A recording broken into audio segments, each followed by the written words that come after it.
Welcome everyone to the Corporate Podcast Summit. My name is Norma Jean Belenke. I'm the head of events here at Podbean, and I'm joined here by John Kiernan, our head of marketing, and Shannon Martin, our director of communications. Welcome. Hello. It's great to be here, and it's great to be sponsoring and not sponsoring, putting on an event, right? It's great for us to be putting on an event where we get to talk all about podcasting in the corporate, the business, and the enterprise world. So I'm excited to be speaking with all of our different guests today, being able to myself deliver some tips and tricks with our great panel of external and internal faces. How about you, Shannon? Yeah, I'm excited too. I mean, I'm talking to companies every day, about their plans for podcasting and stuff and hearing what they're doing. And so it's really cool to be able to kind of bring it out to the wider audience, especially with a lot of our clients doing internal podcasting. Not everyone hears and knows about it. So it's fun to have the chance to publicly sort of expose it a bit more and talk about it and share things. So it'll be great. Yeah, absolutely. And we're going to start on the hour. So we have just about a minute. We're just making sure that all of our streams sync in real time for everyone joining us, predominantly on LinkedIn, but we are also simultaneously streaming to YouTube as well. And podcasting is expanding at such a rapid rate. It's something where on the enterprise and corporate side, a lot of organizations aren't even aware of what the possibilities are and what both internally and externally companies can do to both strengthen their brand and communicate with their audiences internally and externally. So it's a pretty exciting time, and we're all just so excited to bring you experts, case studies, conversations, best practices over the next 2.5 hours, hour and a half. And yeah, so we're pretty excited for you guys to all join us. And I think we have some people already joining us live, commenting. And for everybody who's not able to join the live in real time, we are able to offer a replay. So it'll be here on LinkedIn, it'll be on YouTube, and you'll see clips as well. So don't worry if you aren't able to catch the entirety or part of the live stream here today. The replay is available because we know that podcasting in the world that we're in now is global. So we do know that there are audiences all over the world. So if it's not currently in your time zone, don't worry, you can watch the replay. So I think we are almost on the hour. So why don't we jump in and get started?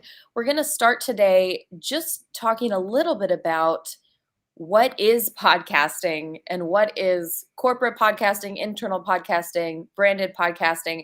And I'm going to hand it over to our head of marketing, John Kiernan, to talk a little bit about what is podcasting.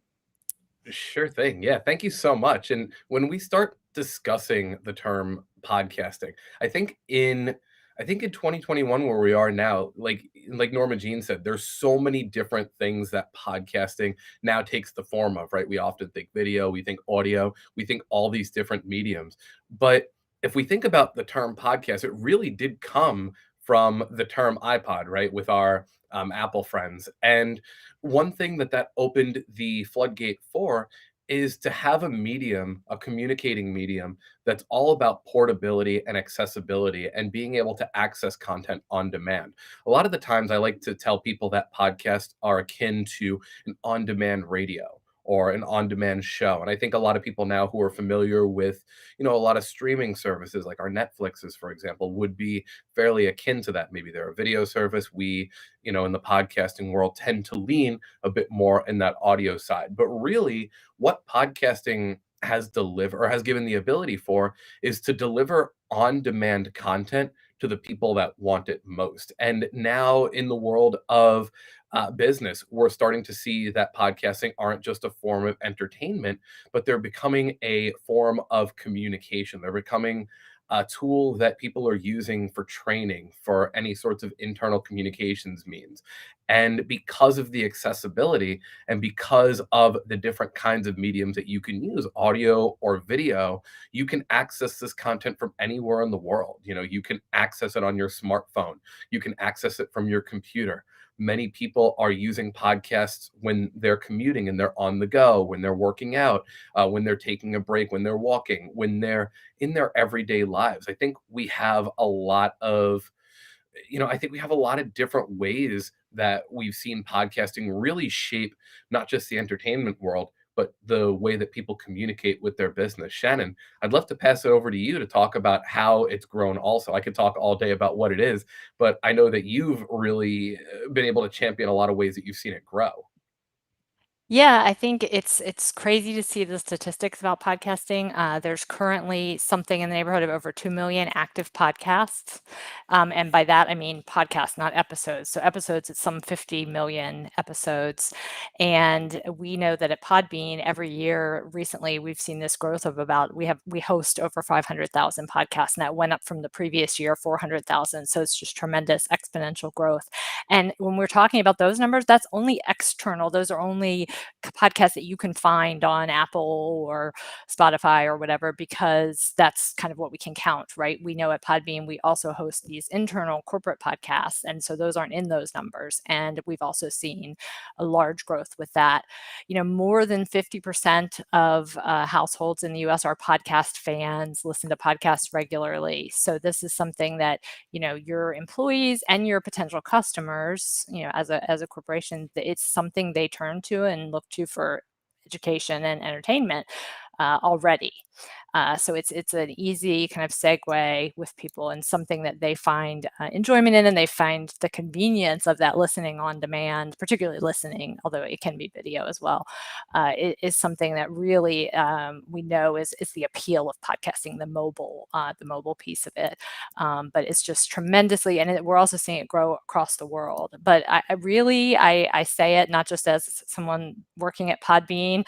I see it, and I would say it anyway, is that I really do think it's to the point where just as, of course, a company would not consider not having a website or a blog, nowadays they really it should be getting to that point with a podcast as well, whether it is for branding and marketing or whether it's something internal. It's really something that it's going to come to be expected. So that's definitely something we're seeing. But just this past couple of years, this growth has just continued to really go through the roof. And we're also seeing, it's popular with a lot of different age groups. But particularly if you're doing internal podcasting and you have a younger employee base, that is a group where you're really talking about a lot of higher percentage of podcast fans. And so it's a medium that you can really use to appeal to your employees and not have kind of the same old communications you've had in the past, but something that maybe they can really engage with it more. So it's definitely something that we're just seeing the rapid expansion of, not only the listening side but also the creation side. Absolutely. Oh, sorry. No, I was just gonna. Go ahead. Oh, John, please jump back in. Sure. Yeah, I think that with businesses, not only are you seeing that the podcasts, like you said, are becoming a tool for communication, but I think a lot of businesses are starting to really see the growth and the reach that podcasting can have from a marketing perspective. If we think about all the different ways that you can market your company and really create yourselves as a thought leader, not only just put out advertising about what you provide, but also deliver even more service and even more reason for people to come to your brand.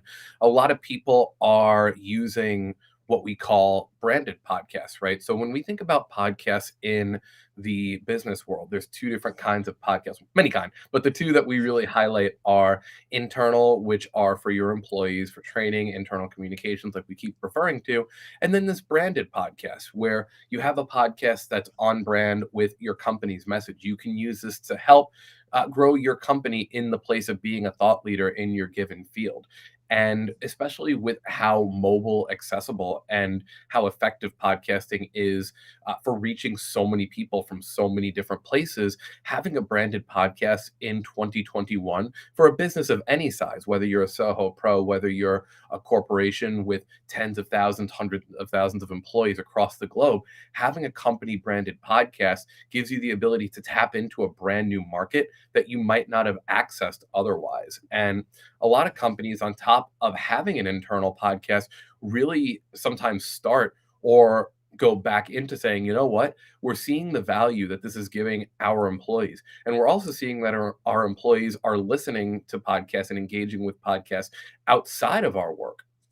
So we'd love to be able to have our own podcast, where, for example, maybe we bring in different guests that are in the same field as we are. Maybe we bring in different thought leaders from different places. Maybe we just have one that tells you about the ethos of our company and shares employee stories. There's so many ways that branded podcasts have really helped shape and develop a business throughout the course of the last couple of years here. Now, when we talk about companies using podcasting, I think Shannon and I can both share a lot of different stories about how companies are using podcasts both internally and externally. We've done a variety of different use case interviews that you can find over on our website that really highlight some of the great work that some of these companies have been doing, from political parties to consultation companies to financial firms. Really, they're all seeing different levels of value, and they're taking that content and delivering it to different audiences. Shannon, what do you think? Yeah, it's interesting because I think what podcasting brings is this sort of power of storytelling, and it doesn't matter. It doesn't. Maybe you think, oh, but it's not. We're not going to be doing a storytelling podcast per se. You might think of like in general podcasting, there's audio fiction and these kinds of things, and it doesn't matter because if you're doing an interview with an employee, let's say, or with a client who's used the service and talking about their success and what's changed for them, that's a story as well.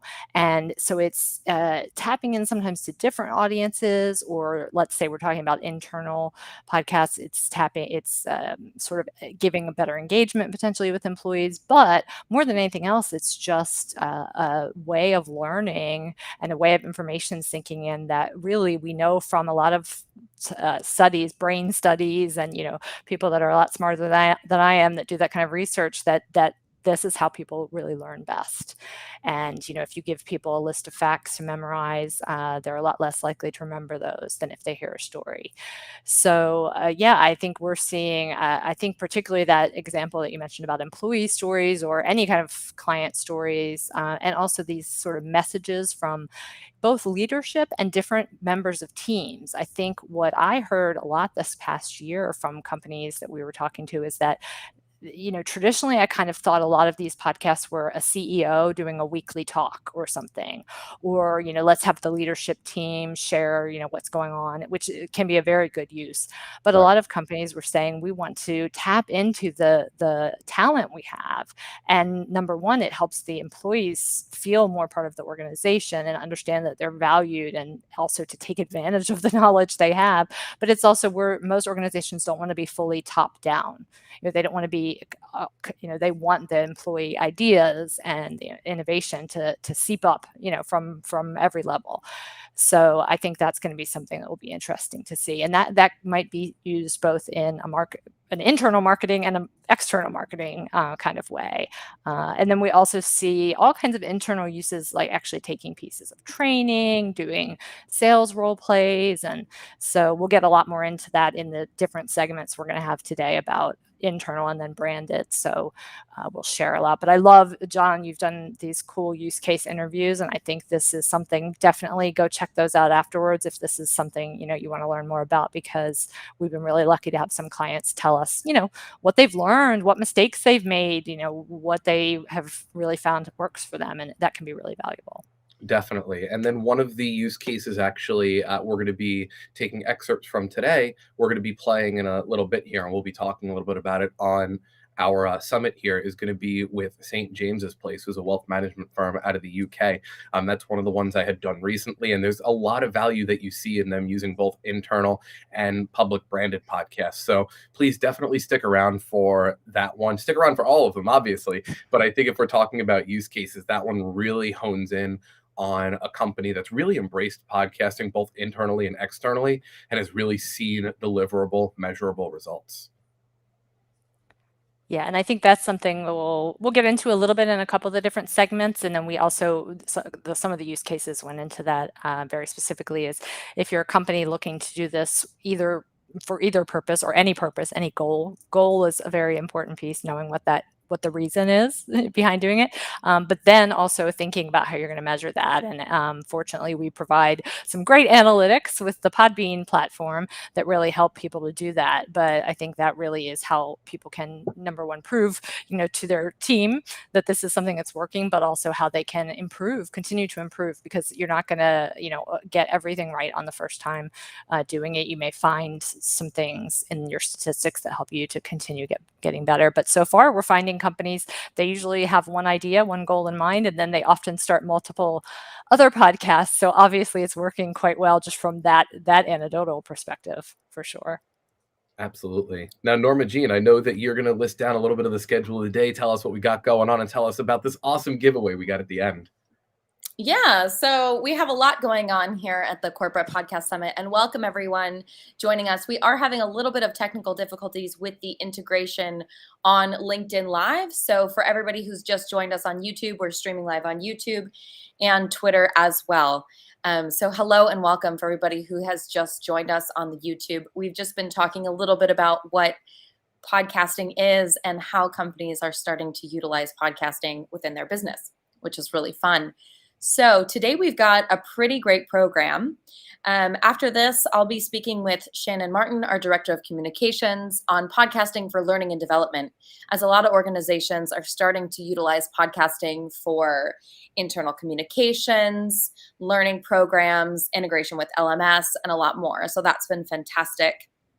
And then we will hand it back to John, who is going to talk about some amazing aspects of a case study we have with our friends at St. James Place about podcasting internally, and that really interesting use case about what brought St. James's Place to integrate and to utilize internal podcasting for the organization, what they're getting out of it, how they're creating their podcasts, all sorts of really interesting best practices. Then we'll be speaking with Shannon again and a special guest, Mark Rako from Linktree, who's their head of audio, who will be speaking on branded podcasts, internal and external. Then John's going to be speaking to Susie O'Neill from Kaspersky on their branded podcasts, which are really exciting. They have some phenomenal podcasts that really tell the story of their company and their brand.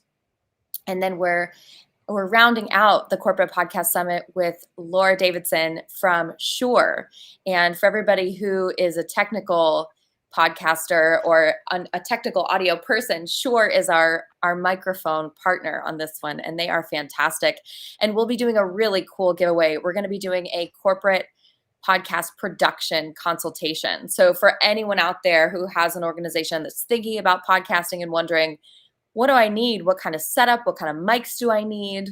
What does that look like? Are people remote? Are we going to build a studio? Laura is here to help. So that will be phenomenal as well. So for everybody just joining us, hello and welcome to the Corporate Podcast Summit, and get ready for some really great content to help you and your organization get podcasting. All right. I think John will let you go for now, and then I will jump in with Shannon. Sounds good. See you soon. All right, so Shannon, we're talking now about podcasting for training, learning, and development. So first off, tell us a little bit about what is internal podcasting, because a lot of people aren't specifically aware of what internal podcasting is, what the technology actually does, and what it enables organizations to do. Yeah, it's a bit of a mysterious thing because people don't see or hear these podcasts, because that's the whole point. They're internal. So it's basically a podcast that you are sharing information within your organization. It can be for employees, members, vendors, partners, but in some way protected kind of content that you want to get across. They can very much be the same as any other podcast, but typically we're seeing a lot of learning type of uses for those, and internal communications. So they're secure. It's secured content. There are a bunch of different approaches to this and to how to keep this content secure. So you'll hear different things out there about private podcasts, for example. And there are some methods where people do a similar thing that they would do to any podcast, where they create a podcast and a feed, and then they simply keep this feed sort of either unlisted or private. Like people know unlisted YouTube videos a lot. So so they might be familiar with that. That's one way to approach it, but for most companies, since we're here talking about corporate and organizational podcasting, that's not the approach Podbean takes, because the companies we work with, that's not been sufficiently secure, because that can easily be shared, obviously. So the method we use is a login method, where we actually typically coordinate and integrate with the company's SSO, single sign-on login. So it goes through their own security layer. So only the employees that are obviously assigned a company login, and they have that password, and all of their security rules, and also not needing to remember another password. And then they're able to access the content a few different ways. But it really helps with the security piece, but also because of the way we help distribute the content, there's the accessibility and the mobility that, for example, putting it on just an internal system, just, recording audio and putting it on a system where, your intranet or your LMS, simply doing that, it has the trade-off of being obviously still secure, but then not having the benefits that podcasting brings to the table. So it's essentially just a podcast that, your audience is a very specific audience, and you want to keep that content, internal within your team. Yeah, absolutely. And I think it's something where, can you just explain to people what the difference between unlisted and private is? Because some people think that it is internal podcasting, and there is definitely a security factor that we really Mhm. pride ourselves on here at Podbean as well. Yeah, I think using any kind of, unlisted or quote unquote private feed, the downside of that is it can easily be shared. There's no, there's no control over the access. So access control is really important for a lot of the companies we work with, even if it's things that you don't necessarily think right initially would be specifically very proprietary. Companies generally don't want to send out, their training information, what they're, they don't want to do sales training stuff and things about their products and then have it go to the competitor, obviously. Plus, sometimes they're having internal discussions about potentially problems and things like that. So the use of a login situation is particularly something that you probably want to be looking for an internal podcast. If it's something that you don't mind it being external, you probably just put it out as a regular external podcast. I think you kind of there's if you want it to be secure, you really need to be absolutely sure. And that's why we developed this platform the way that we did, was because clients came to us with this need, and especially over time, we've iterated and developed more features and that kind of thing. But really, security has always been key for a lot of our clients, and how it's set up, while making it still easy for those that are managing the podcast and those that are accessing the podcast, so that it's not so difficult, such a bad user experience, which is what I hear a lot lately from people that are coming to us that say, oh, we actually have started a podcast, but all we're doing so far is recording it, and we just put it up in our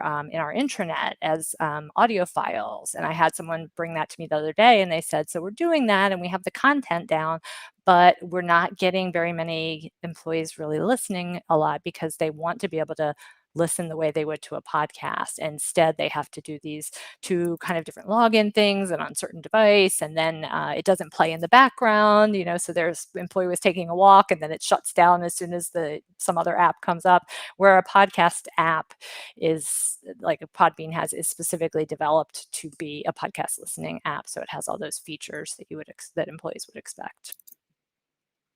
Yeah, absolutely. And I think it's something where at Podbean, we really built out those solutions. I mean, just talking about us for a second, there's white label apps, there's lots of options there that we've really, built out as well. And speaking of the use cases, what have you seen organizations, how have you seen organizations use podcasting for learning and development specifically? Yeah, it's interesting because really, that's a lot of the folks I'm talking to at companies are learning and development and training specialists and that kind of thing. I think we're seeing that quite a bit. And there's a number of different ways people are using it. So typically, it's not replacing training, all training. A lot of people do a fair bit of, in-person people coming for a day and doing a training on site. That obviously changed a lot in this last couple years, and so companies were moving more to online training. They already were, but that even ramped that up quite a bit. But a lot of times those are sessions where it's held at a certain time. It's multimedia, maybe it's interactive, that kind of thing. And we don't expect that podcasting will completely eliminate the need for those kind of things. That's where it's really important I think in learning and development for people to think about, yeah, but what is the advantage to the employee? What is missing within a program for learning and development that we could provide through podcasts that would be better provided through a podcast? So for example, before going into a training day, we see people use, there's the term micro learning. We see people using podcasts for, here's a snippet to get you thinking about what you're going to be coming into the training about, to prepare you. Here's something you can be listening to afterwards, sort of just in time learning. Uh, we all know on the job, you don't go and do an onboarding or something, learn everything, and succeed from day one and never need to learn anything else. That is not how life works. It's not how work works. And so really a good learning and development program needs to be providing people this kind of constant stream of things and access to what they need. And so that's where we're seeing podcasts come in a lot. So sometimes it's other employees sharing, something they've learned or a skill they have. Doing an interview, micro learnings. We are seeing a lot of cool uses with onboarding. So for new hires, to get them really acquainted to the organization. So I know one of our case studies that John did, the company called Slalom, they talked about how they made a playlist. This is a feature that Podbean has of different episodes from different podcasts that they were doing that were some of the most key things they felt like for new hires to hear coming into the company. And they really felt that they saw great results in terms of people being able to hit the ground running, to feel more comfortable in the organization, to understand the ethos of the organization. So that's one piece. And just with learning and development, there's so many things, there's so many employees that are at different spots in their career that podcasts allow it to be a very agile program with different information available out there that people can just tap into when they need it. They can make a playlist of things they want to go back and develop in themselves that they want to tap into. We see leadership development podcasts, very much, helping people to hear stories about leadership, to kind of talk through scenarios.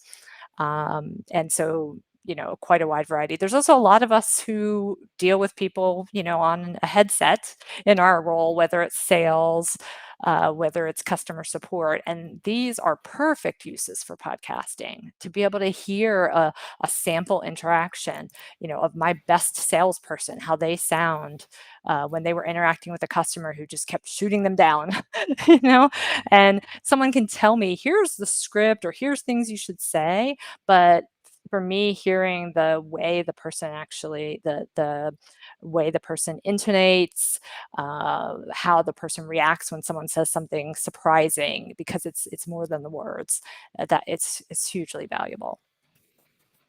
Yeah, absolutely. Absolutely. And I think also it's something where nowadays there's so much going on in terms of how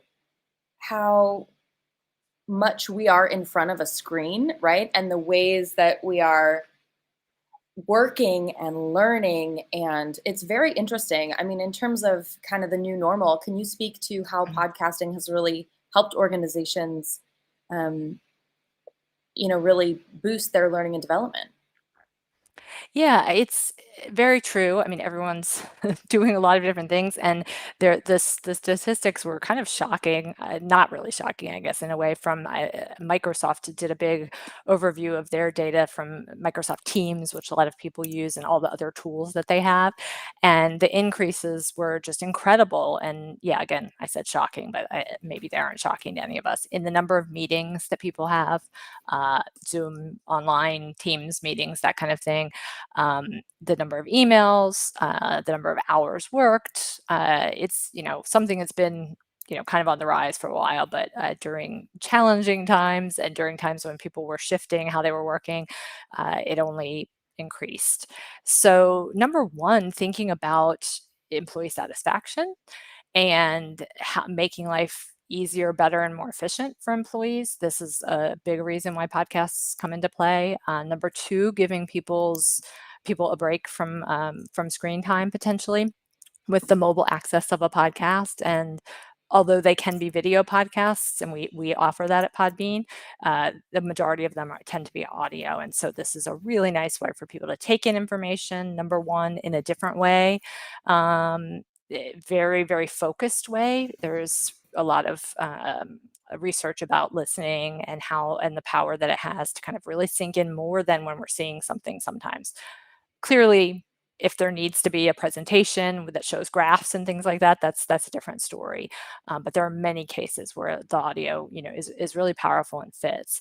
But we saw a lot of companies saying, we are concerned about the connection that the employees have with the company, the inclusivity of the team, so that we're making sure, and this was true also it's been true for years with remote teams that are all over the world, but also now, you had less people in offices and stuff, so it became something that it came on the radar, I think, a lot more for companies, that this is really important. And then, of course, what I mentioned earlier with, actual in-person training sessions became a problem during Yeah, 2020 for a lot of people. So then they started looking at it. And now what we're absolutely. seeing is it's not just a shift one way and then, oh, okay, well, that's things are a little better now, let's shift back. It's a realization that, no, actually, sometimes we're forced into certain changes that turn out to be good for a lot of other reasons. So there's so many other advantages that again, it's not going to replace in-person stuff and in-person training, but it's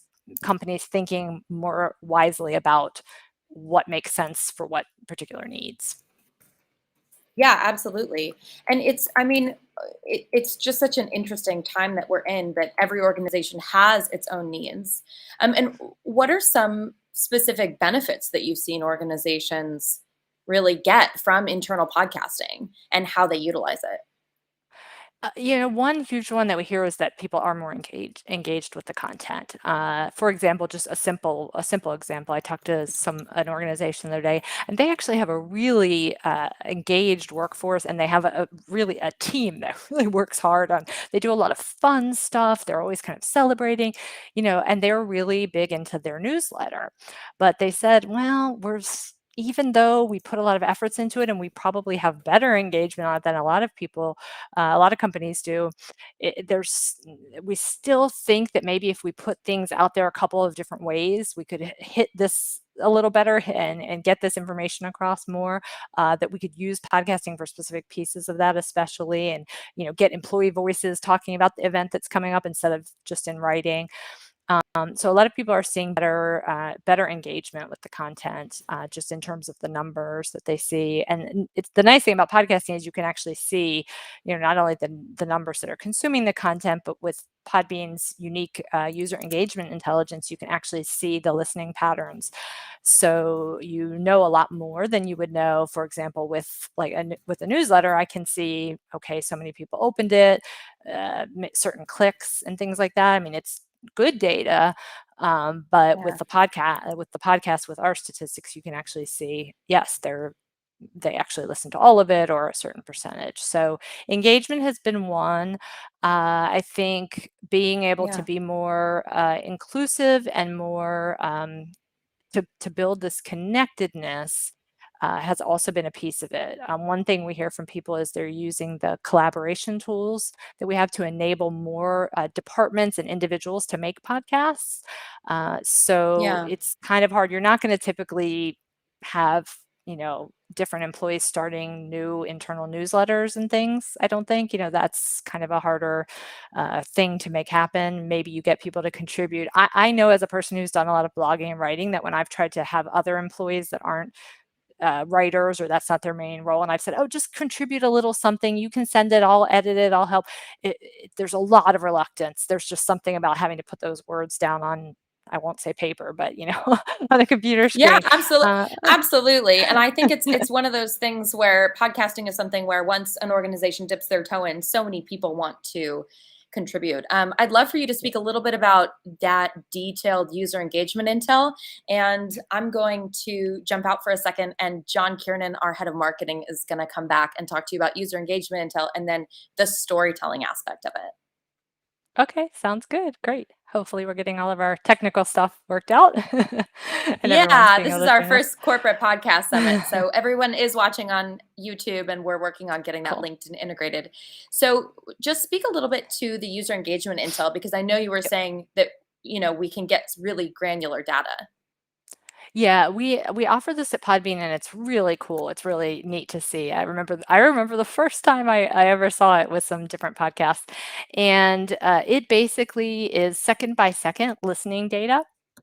So actually what you see is this beautiful chart that shows, okay, I put out episode 3 yesterday, let's say, and it's a 45-minute episode, and I can see this chart that, oh boy, what happened here? We only have 20% listening to this piece of it. Everyone skipped over this 5-10 minutes, and then we can look at, well, what it was in that time period where, that's when we did these company update announcements, and we broke into the interview, and obviously maybe we need to separate that out or put that at the beginning, or there's a lot of analysis that can happen, so it's really cool. And then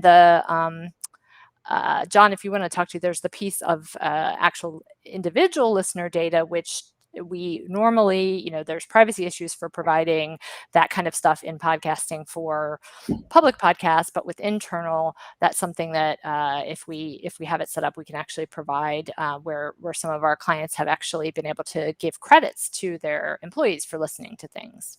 Yeah, absolutely. When it comes to that user engagement intel piece, echoing basically everything that you said, one of the things that businesses have always wanted to know about any tools they're using with, as it pertains to any sorts of internal communications or training, is how can I really find out in detail who's using what, right? How can I find out how much they're engaging with it? And especially something that has playback specificity like a podcast, being able to use that user engagement intel not only gives you the high level of how many people are engaging with the content and when are they stopping, when are they re-listening to different points, but you also have the ability to get granular with different users. And like you said, due to privacy, we will block the usernames and things like that.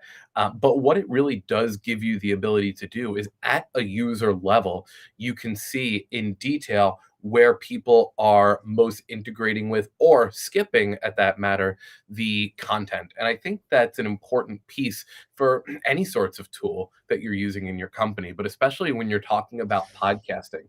One of the things that we get asked from podcasters, both in business and outside of business, is how can I raise the engagement and the awareness? And basically, how can I promote my podcast to get more eyes and ears on my content? I think one thing that's important to remember is with growth, it's not just about getting it in front of more people, it's about retention. Retention is a big part of growth. And being able to look at an individual user level and say, okay, this user, for example, and this user are integrating completely with the content, but maybe these couple of users aren't, does give you Mhm. the ability to maybe have those kinds of conversations. Like Yep. you were saying, also, you have the ability to use this as kind of a what is it, kind of a system where if you're using it for training, you can have these as mark off points, right? You can Yep. make sure that people are accessing the content they need to and making sure that you're checking them off for certification purposes. That Mhm. user detail, I think, is really important. And I think that's something a lot of businesses really look for just in general. Yep. But yeah, definitely having the individual level and the individual uh, ability to see how they're working with it doesn't just take this whole global scale and say, okay, this is, Yep. how the entire company is doing. We're actually diving deep and saying, okay, these specific users, we can now detail a lot more of how people are using the content and how we can create better content to better serve the needs Exactly. of our people. Yeah, I think the ability to improve from that is really important. When we talk about best practices, I think I think I said earlier, you won't get it all right from the start. People ask how long should a podcast be, and we always, there's an old adage, as long as it needs to be and not a second longer. And it's very true, because I can't tell you every podcast should be X length, because they're all different.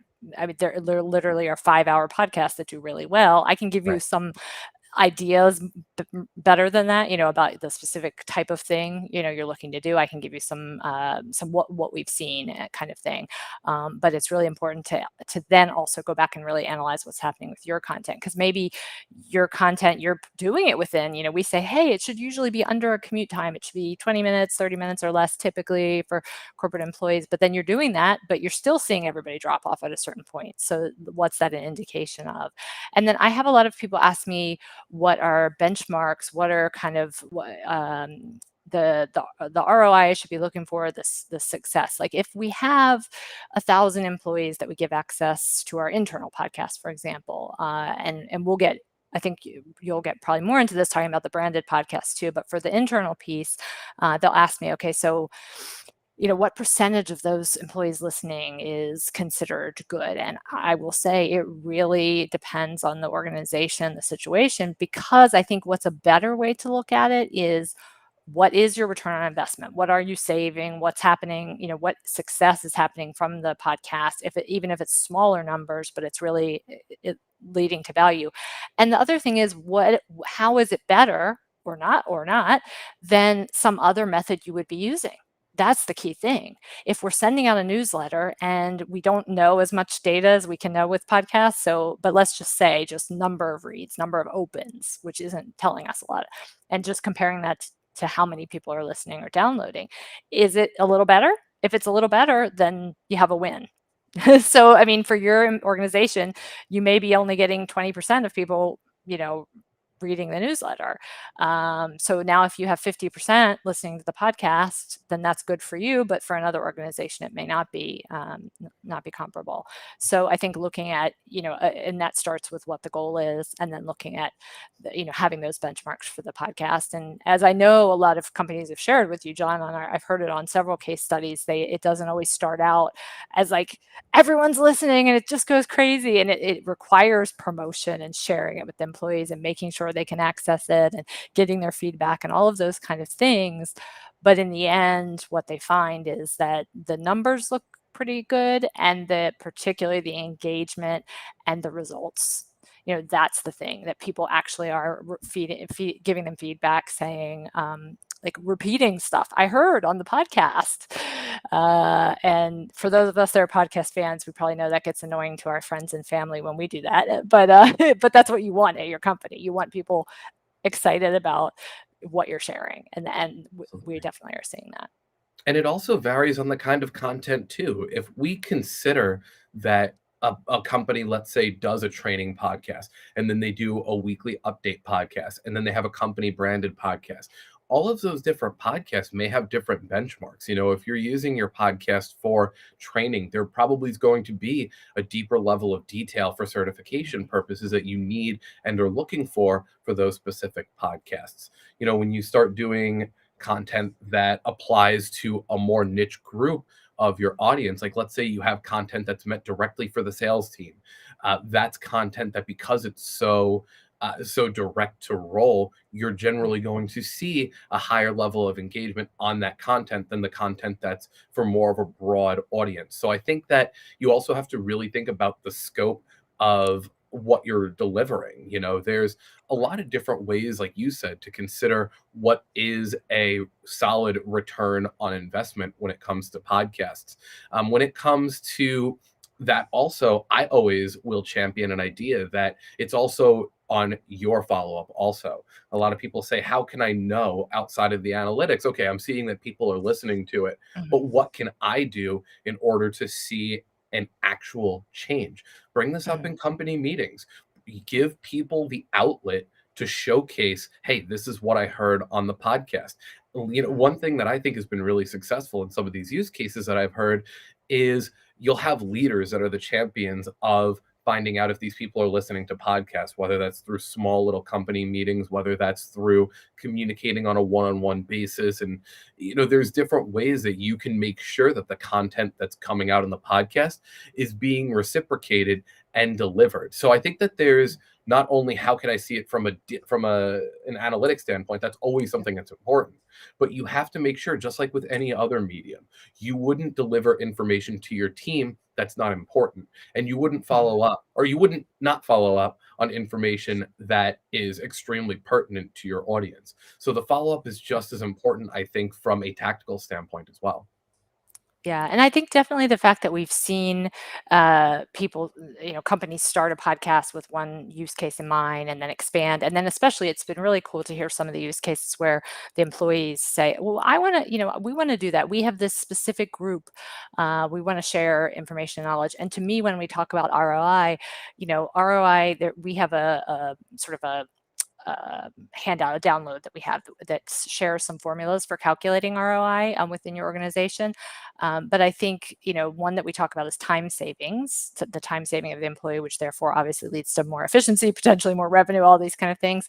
But also if they're sharing information amongst themselves, if an employee is sharing, they're actually providing information for training and that kind of stuff, then you're getting a huge value as a company out of this kind of knowledge sharing and an improvement of what your employees can do, how well prepared they are, and all of this kind of stuff, and just getting across even some of the kind of homework information that a company needs to share. I talked to somebody today, and they were discussing that actually their open enrollment period is happening now. So their HR folks were sharing benefits enrollment kind of information, and happened to be interviewed.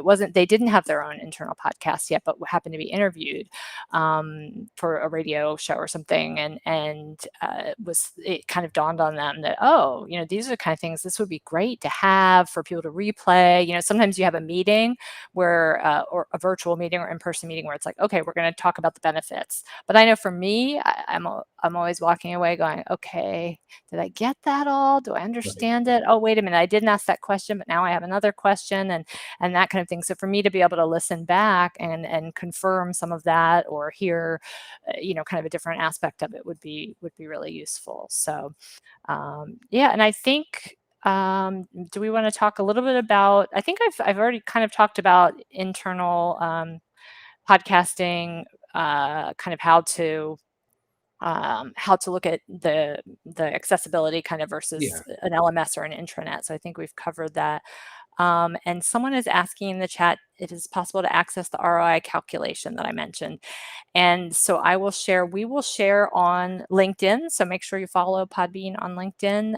We'll share there. And we also have a group called Podcasting for Business and Enterprise. Yep. So either one, if you follow Podbean or that there, we will share the link afterwards to that. I don't want to go and be clicking around on my computer too much while we're doing this, but we have a resources section and it's under that, but we'll share the direct link as well. So we can definitely get you that. Absolutely. Now, one thing that we keep talking about also, on top of talking about the ROI, and we talk about analytics, we talk about how powerful podcasting is. One thing I think that will always help somebody continue to be engaged with a podcast is something that's very fundamental just to podcasting in general, and that's storytelling.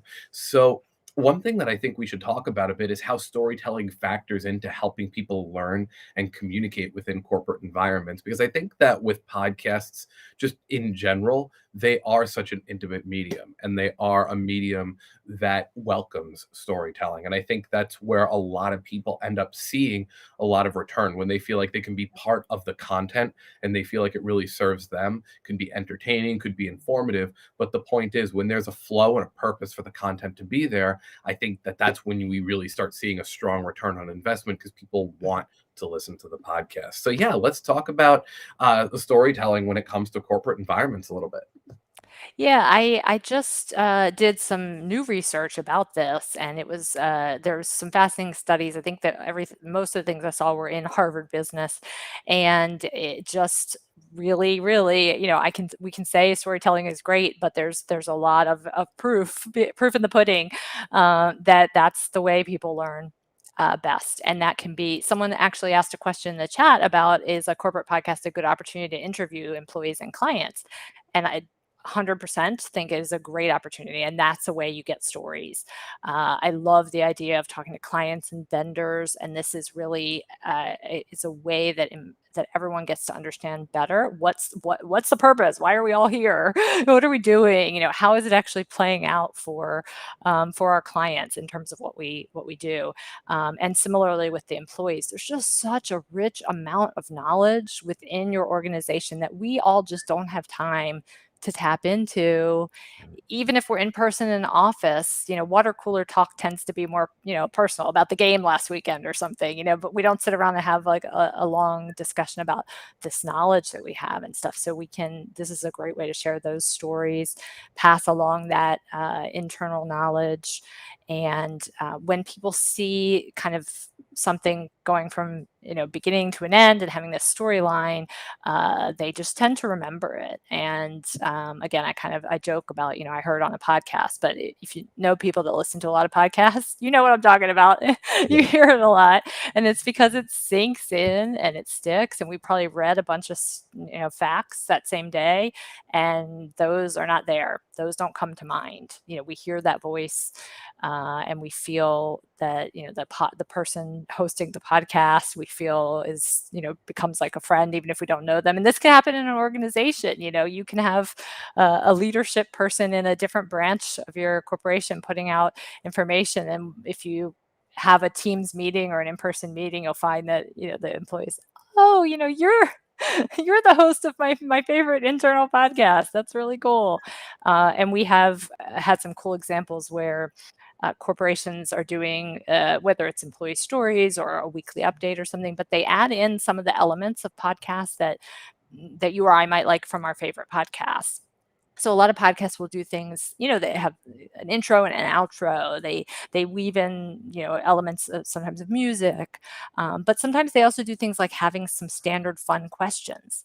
So we're going to ask a client, for example, to share the story of, what they've done with this product and what has happened over this past year since they've implemented it, and the really cool impact it's had, because we don't see that a lot of times in business, right? We don't see the what happened. So we're having them do that. But everyone that we interview, we're going to ask them as fun, like an icebreaker kind of. And I was interviewed a little while ago for a LinkedIn Live, and the guy he does like 2 or 3 icebreakers, and that was the part I was most looking forward to. And I was going to be talking about podcasting, but I wanted to talk about the icebreakers, and hear what kind of icebreaker he was going to give me.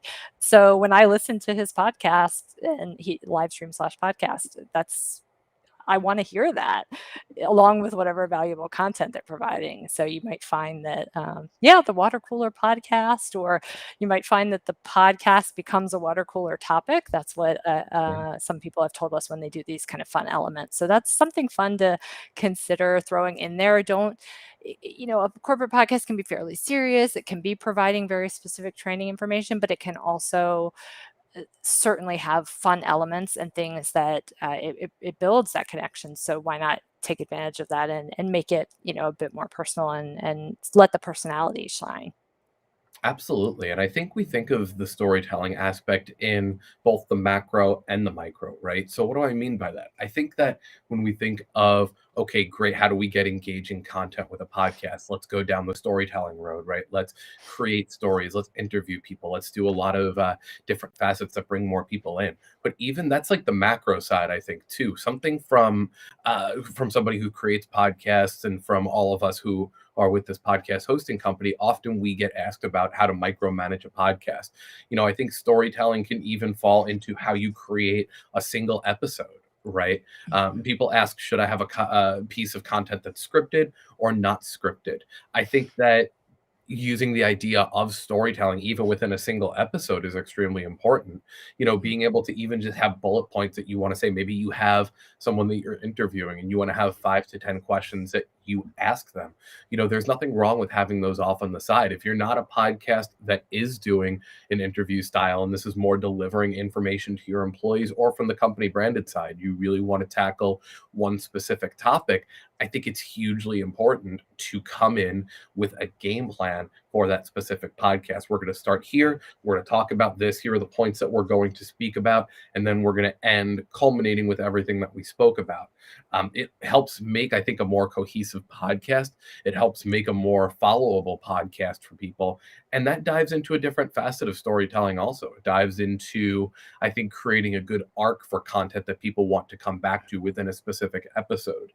Again, if we think about that idea of retention, a business going into podcasting saying, oh, this is just the newest medium, so we'll just use it, I think is the wrong way to go about it.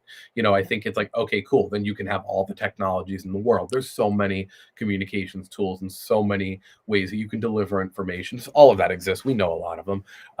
But I think that when you really come to the idea of, I have this medium that can be engaging, I have this medium which I can create stories, not just one story, but multiple stories in a multitude of different ways. I think if you can structure each individual episode like that, you can do a variety of things. You can let people know, hey, this is going to be, let's say, a chapter-esque episode, for lack of a better term, right? But you give people a direction. You have them starting in one place, and then they end at the end with all of this knowledge and all of this content. And it's not scatter plotted all over the place. I think that's really powerful. So yeah, I think, when you think of storytelling is both from an overall perspective, but I think you can even really take the idea of storytelling, and if you take that approach with each individual episode, that in and of itself, making a podcast that makes sense for your employees and for your external folks, I think all of that is going to allow you to create content that people want to listen to over and Sure. over and come back to. Yeah, and it is really important. I've said before on some interviews about I did a couple interviews about podcasting specifically for training and employee development, and I said, it's not the solution for everything, but I certainly see a lot of places it has value. But I also think thinking about that purpose and then thinking about a content plan is important. Also, so you don't just say, oh, we're going to have a weekly podcast, and then you're kind of struggling to just fill that with something. If that's the case, that doesn't really make a lot of sense. What's the purpose of it? And then kind of laying that out for if it's an ongoing series, kind of planning out what that's going to be, or if you're having something that they're and just speaking of the range of podcasts, I mean, whether it's external or internal, there is the range from a serial series type of podcast. Within the company, you may package sort of a training or a piece up into, we're going to do 5 or 10 episodes. But then you may also have this weekly update or this fireside chat with, the CEO and different members of the team, things that people come to expect on a regular basis. So also, as you said, setting the stage for the episode, and then it's kind of also setting the stage for what people expect.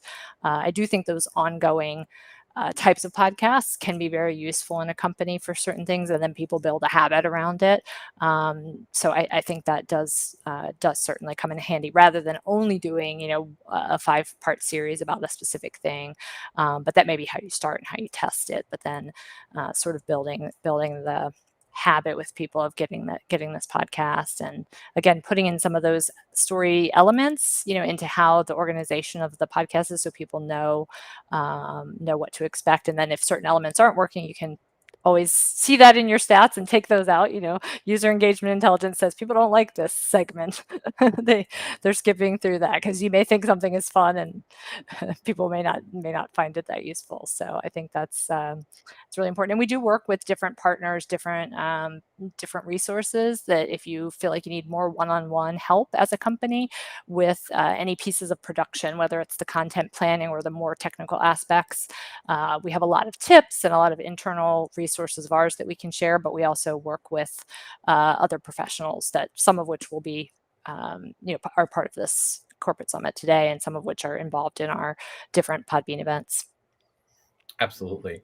And the next content that we're actually going to speak about is going to highlight, I think, a couple of points on the storytelling facet too, and really figuring out your target audience internally and externally with St. James Place. You'll hear from me all the time that I think these use cases are really great tools for anybody who's looking to bring podcasting into their place of work. This interview that I had conducted was really exciting because it was the first time for me that I had interviewed somebody who used both internal and external facing content. And for me, it was really powerful to see basically everything that you, me, and Norma Jean just spoke about in this last couple minutes here. It was really great to be able to see how they were able to track, okay, here's how we know who's doing what, here's how we're able to create that engaging content, and here's how we're able to create a way for people to basically have accountability built into the listening side of it. So I'm excited to get into that as well. Yeah. But yeah, I think that there's a lot of great tools, and I'm excited for people to be part of the rest of the event. I'm excited for everybody to check out what we've got coming next. I want to go ahead and invite Norma Jean back in for a second, just to give us a few words as Let well. you take it from here and turn it over to you, and I'll be back a little bit later. Perfect. Exactly. Yeah. So, hi, everybody. Welcome back. This has been fantastic, just speaking about podcasting for learning and development. And next up, John, you had a really fantastic conversation with St. James Place on how they've utilized podcasting internally within the organization. And for everybody who's watching right now, you can watch the replay if you aren't able to join for the entirety of the event. And we are streaming here on YouTube live. So we've had a little bit of integration issues with our LinkedIn, but we're still working on it. And we are here live on LinkedIn. John, St. James Place is utilizing internal podcasting in their workplace beautifully. And I'm so excited to hear some of that insight and some of those best practices from the St. James Place's team. And for everybody watching as well, we're going to speak about internal podcasting a little bit, and then we're going to switch gears and we're going to move into branded and external podcasting for a little bit. So I think there's so many ways for podcasting to benefit your organization, whether it's externally and you're sharing your brand, or internally for that internal customer that you have within your company. So John, tell us about St. James Place and how their podcasting initiative has really grown. Absolutely. Yeah. So as you heard me, if you're just joining us, number one, welcome. Number two, if you have been here with us since the beginning, a couple minutes ago, you may have heard me say that this was probably one of my favorite interviews to conduct here. One of our use cases with Lauren Smith of St. James's Place. St. James's Place is within the UK. They're the largest wealth manager out there, and they leverage podcasts to support their highly mobile partner base and position their company as thought leaders. So not only are they using the content for public facing, but they're also using their content to connect their internal team, to connect people all across the company. So there's a lot of different points that we wanted to go ahead and get into here. The first thing is we wanted to talk about when St. James's Place decided on bringing podcasting in for internal communications. When did St. James Place decide on podcasting for internal communications? I think this is a really important point for companies who are looking to bring podcasting into their place of work, right? What was the catalyst, for example, I think is the better way to put it. So we'll go ahead and we will play that clip here as well. Take it away.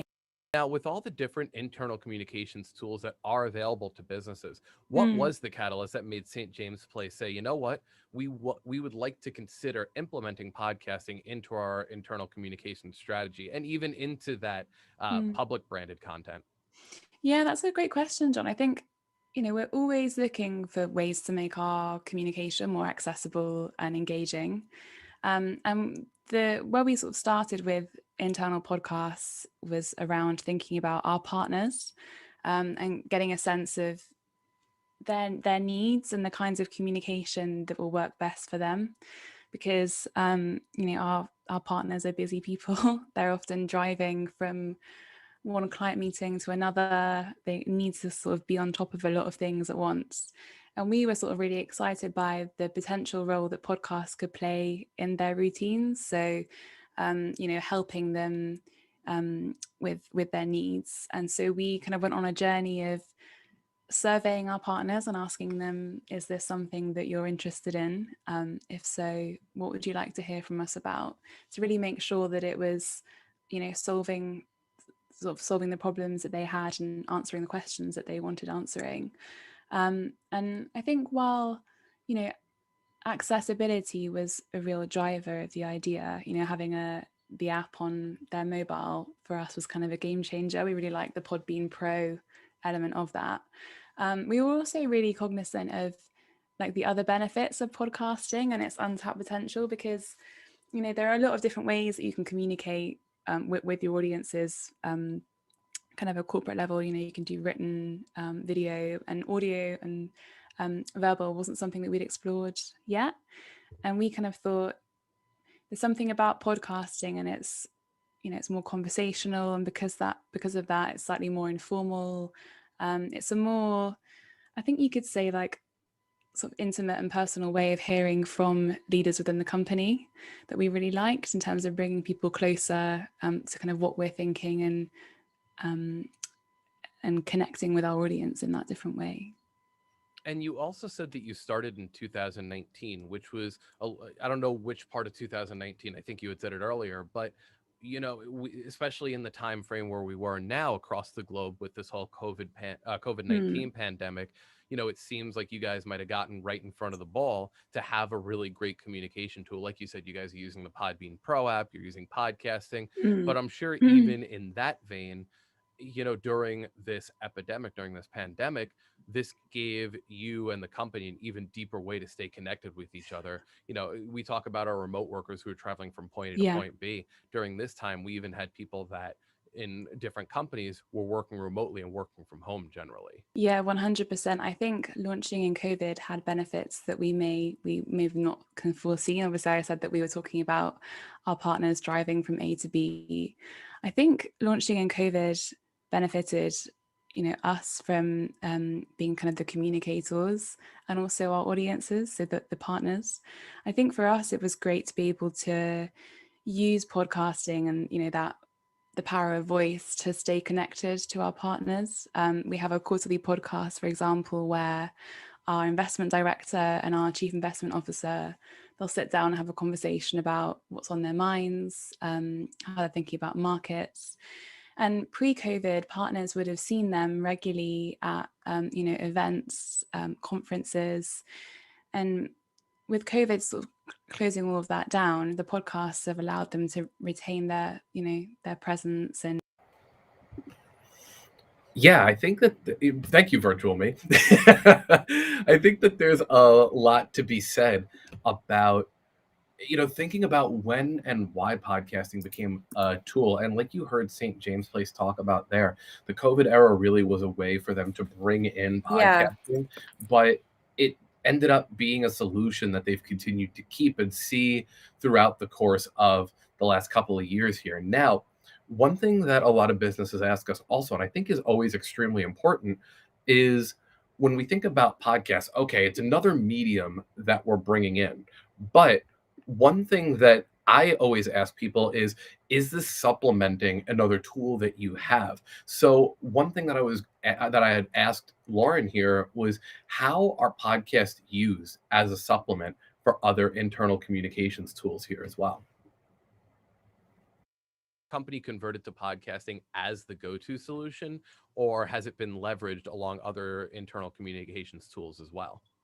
Yeah, that's a really interesting question. I think I would say the latter. We're finding that it complements the rest of our communication very well, because, like you said, everyone sort of these days likes to consume information differently, and that can change from week to week. You might have time to sit down and read a newsletter one week, but the next week you might need something that you can listen to on the go.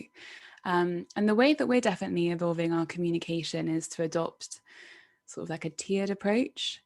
So we offer people, someone in my team calls it a bite, a snack, and a meal. So if you're really busy and you just need the bite, you kind of get told, here's what you need to know. Whereas a snack is a little bit more, a meal is more of a deep dive. And I think that podcasts fit into that tiered approach really well, because podcasts are quite versatile. They can sit anywhere between a snack and a meal. You could do a 15-minute podcast on here's what you need to know, or you can do a 45-minute deeper conversation around, okay, what's the context for this? Let's understand, who the movers and shakers are in this update. And I think, yeah, like you say, providing different ways of absorbing information is we're finding a really effective communication strategy. So I think that there's a lot to take away from that, right? I like the idea of them bringing up a meal and a snack and thinking of different podcasts as different points and ways to highlight different pieces of content. You know, you might not have a podcast that needs to run an hour, an interview might have to run an hour, a small piece of update from your CEO might be something that is a little bit more bite-sized, but there's so many different ways that you can bring podcasting into your place of work, and having that kind of idea when you're going to create the content, I think, is a really powerful way to make sure that you're making the most important content. Now, when we talk about creating content, there's that word right there, creating, right? So, one of the biggest things that we think about is when you have a podcast, who's going to be responsible for all of the different pieces of content, right? So, one thing I asked St. James, and something you'll hear if you check out all of the different case studies we've done, is who manages the producing, creation, and recording of the podcast content? I think this is really important here. So I want you to walk us through a few points of production for the podcast. So Yeah. who creates the content and who produces it, and then who releases the content? So for the two podcasts that I sort of produce, I'll oversee the overall editorial schedule to ensure that the content that we've got across both of the podcasts is, it's relevant, it's engaging, it's complementary, and it's addressing the themes that we want it to. In terms of the hosting and the recording, the podcasts tend to have quite consistent hosts, but we'll discuss as a team, maybe this week we want to interview this firm manager, or we know that we've got something coming up, we need to book in this specialist on this topic. And then in terms of the recording, someone in my team supports me with that and the editing. And then we'll kind of go through a sign-off process whereby we'll listen to the podcast, make sure it's good to go, and then I'll upload it to Podbean and we'll publish. And I think, just kind of going back to your COVID question, we found that, we're recording a podcast right now virtually. I'm in the UK, you're in the US. Recording on Zoom has given us real flexibility as well, particularly, when we have fund managers that are spread across the world. It's really opened up, who we can have on the podcast, who our listeners can hear from, and really, given us that flexibility to create content that's quite agile and, engaging and relevant. One thing coming out of COVID that, businesses and individuals have really seen, it's been the impetus for people to really leverage technology for communication. Like you said, using Zoom, using podcasts, and, in all different walks of, I know my own life, whether that be professionally or personally, I've been able to connect with people all across the globe, such as yourself, that I don't think in another time we'd even have the access to do. And now being able to bring podcasts into the business world, you can now introduce people to new voices into your company, or even externally to your company, using this communication. I think that's really powerful and extremely. Yeah, one thing I want to highlight from that clip is when we create podcasts, whether it's personal or whether it's, as we're talking about here, for a corporate level, we always want to think of not just what's the content that we're going to be putting out, but we also have to think about who's going to micromanage that content. Like you heard us just talk about in the interview, there are people within St. James Place who work to create the content. There are companies that say, you know what, we just want to create a specific point. We just want to, let's say, record the content, then we might want to source that out to a company to do the production side of it. That's totally fine. You may have somebody at your company who's great with recording and producing, that owns the whole process. That's terrific too. You may have people in your company that don't have the familiarity. But when you start creating podcasts for internal communications or a branded podcast, there's a lot of different ways that you can think about and should think about, okay, not only how are we going to get this out to the people, but how are we going to make sure that we're consistent with content, and how can we make sure that we're going to be continuously putting out content that is of the same quality, and content that will always deliver exactly what we're looking for. Now, the next thing we're going to talk about here is, how did St. James Place build awareness and engagement around their internal podcasts? I think that, as we talked about a little bit earlier, not only is the production important, not only is storytelling important, but how companies build awareness and engagement around their internal podcasts, I think, is one of the most asked questions from any business bringing in podcasting and starting it. is created, how does St. James Place create awareness and engagement in the workplace around new content being released? Yeah, so we adopt sort of a few different approaches. The majority of our listeners listen to our podcast on the Podbean Pro app, and we love the fact that there's a push notification when you publish a new episode. We utilize our internal channels. So, for example, internal emails that we'll send around, newsletters that go out to partners, reminding them of upcoming or recent content. And we also have adopted an approach where we'll signpost, say if we're announcing something significant, like I said earlier, where podcasts are kind of one part of that communication strategy, it'll be signposted on the content.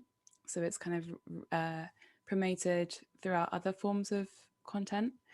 And that's something that we'll reciprocate on the podcast. So at the end of every episode, we'll say, this is coming up on this channel, watch out for this. I think it's sort of integrated how we promote our comms internally.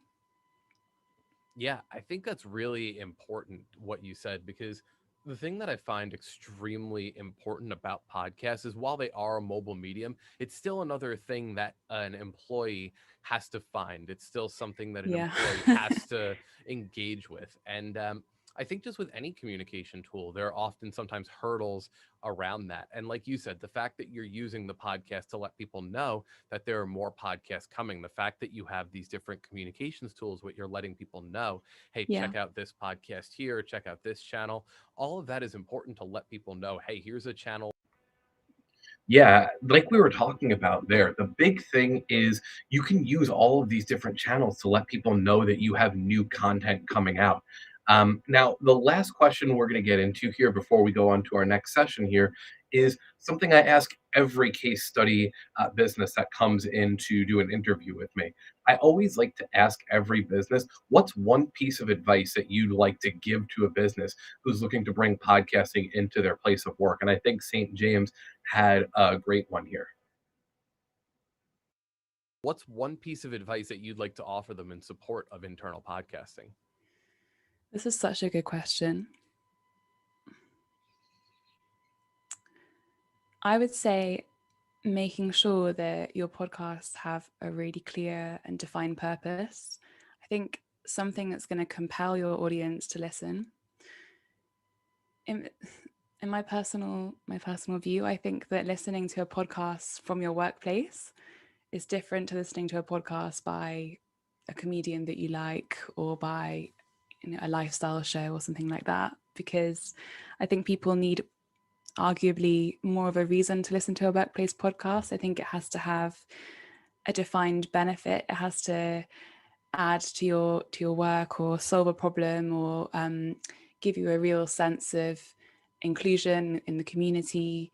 So I think it has to, arguably the demand upon the podcaster from a workplace is greater. It's not just for entertainment. It has to have something that keeps people coming back because they know that it's helping them. I think if you can ensure that you're clearly and consistently answering that question or solving that problem or building that sense of community, then you've got a foundation for a really great internal podcast. Yeah, I think that again, when we think of podcasting as such a great medium, Norma Jean's going to come join us in a second here. We're going to get into our next session, but just to close out this St. James Place interview here, I think it's really important for us to think about when we're creating podcasts, right? We always want to make sure that we have a vision and a goal for the podcast, right? We can create it just because it's an awesome medium, but we always want to make sure that we know what we're starting each individual podcast for. What is our goal? What is our initiative? What are the stories that we want to share? Or what are the different pieces of content that we want to create? I think the more you can go into the podcast with that, and the more that you can create with that in mind, the more success you're going to have with whether it's a public or a private podcast. That can't be understated. I always want to give thanks to St. James Place for lending their time and Lauren for lending their time to do such an awesome case study with us. And I will pass it over to Norma Jean so we can get started with the next panel here. Absolutely. And that was just so fantastic seeing St. James Place and hearing them speak to us about how they're utilizing podcasting within their organization. So coming up next, we have our Director of Communications here at Podbean. Hello, Shannon Martin. Welcome back. And we are Hello. joined here by Mark Rako, the head of audio at Linktree. Hello and welcome. Hi. So happy to be with everybody. Thank you. Great. This is going to be exciting. So, Mark, welcome and thanks for joining us. We're excited to you. have you. And I guess to Good to start see you. out, I'd just love it if you would introduce yourself and give us a little bit about maybe kind of what your role is at Linktree, but also you have a deep background in corporate podcasting, and tell us a little bit about that experience. Thank you. Great to be here. Nice to see you, Shannon. Essentially, I think my background is in storytelling. I started out in film school. I've been an award-winning filmmaker, a producer on a lot of types of multimedia things over the years. About 9 years ago, I just said, hey, what if I did a podcast and produced a podcast in the comedy space with some deep interviews, had some success, learned a lot of things. Podcasting was still pretty nascent at that time. And then about 7 years ago, I was connected with someone and we began building a podcast in the fashion technology space that had a certain amount of success. Ended up being number one in its category on iTunes at the time. And we ended up moving that into a variety of different industries and built a B2B media company that had a podcast network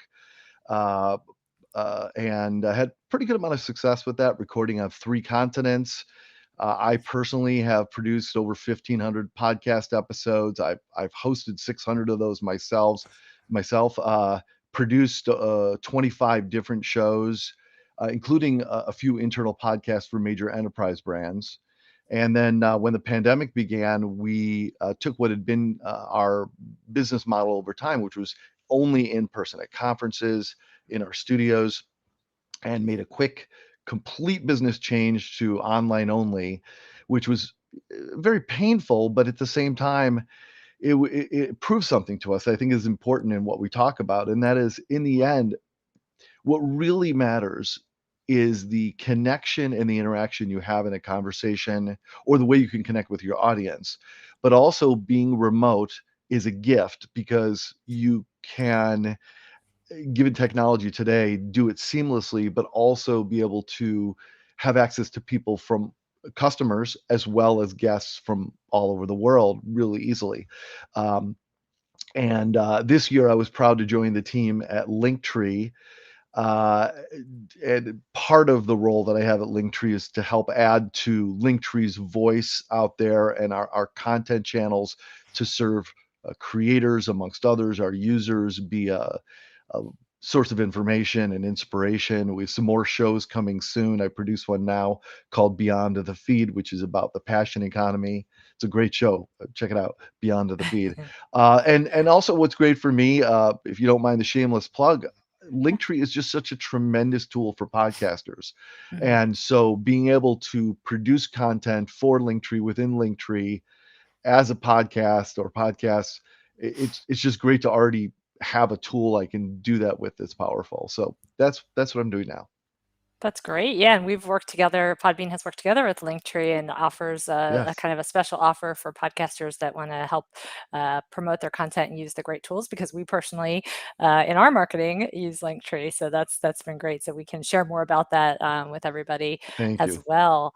And I'd love to Great. tap into all this experience you have, and you kind of went from first starting your your personal experiment with podcasting and learning a lot of things along the Yeah. way, and then all these different businesses. So what out of that, trying to narrow down a lot, would be your top Yeah. piece or pieces of advice for companies starting their podcast, or if they're here and they already have, but they're feeling like they Yeah. want to make sure they improve or that kind of thing. So what's kind of your top advice? I love this question so much. Thank you, Shannon. I think it comes down to one thing, and I'll give a few specifics that I've thought about in advance of this conversation. But I think the biggest one is don't squander the opportunity. Don't risk your brand. Mhm.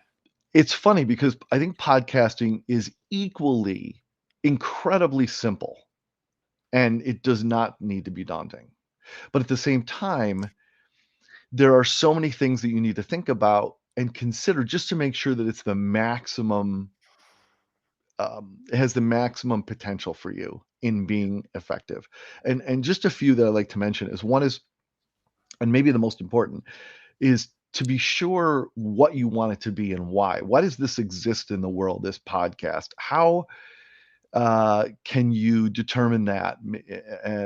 How can you, what is its mission?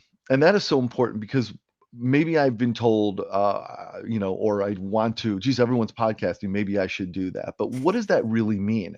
Is my goal, geez, I should build a podcast and a lot of people should listen. I understand that goal, but maybe that's not the right goal.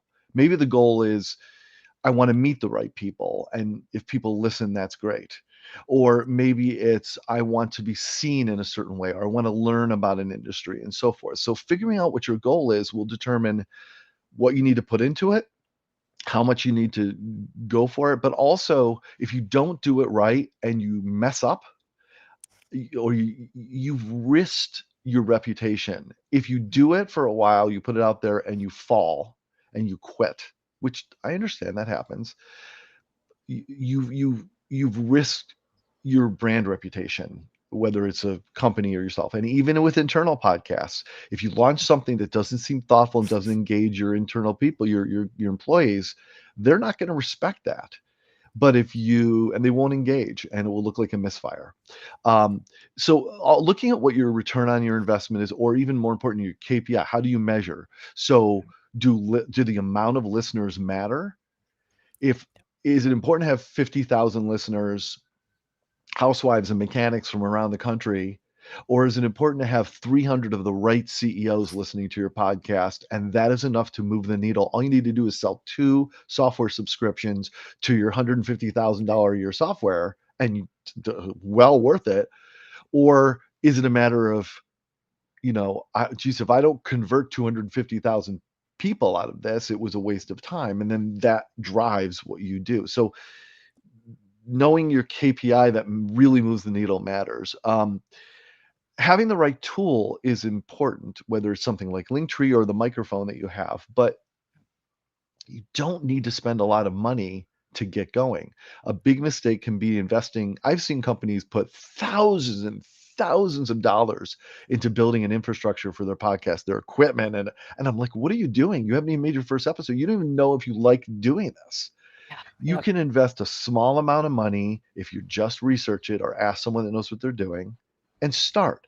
And if you think that it's important to build up, that's great, because what you don't need to do, like with internal podcasting or doing your own brand, if you're not sure about this, you don't need to go to your superiors and say, well, we need $5,000 to do this. That's just not true necessarily. I mean, every situation is different, but a few $100s might make you sound just as good as the pros if you get some input on that.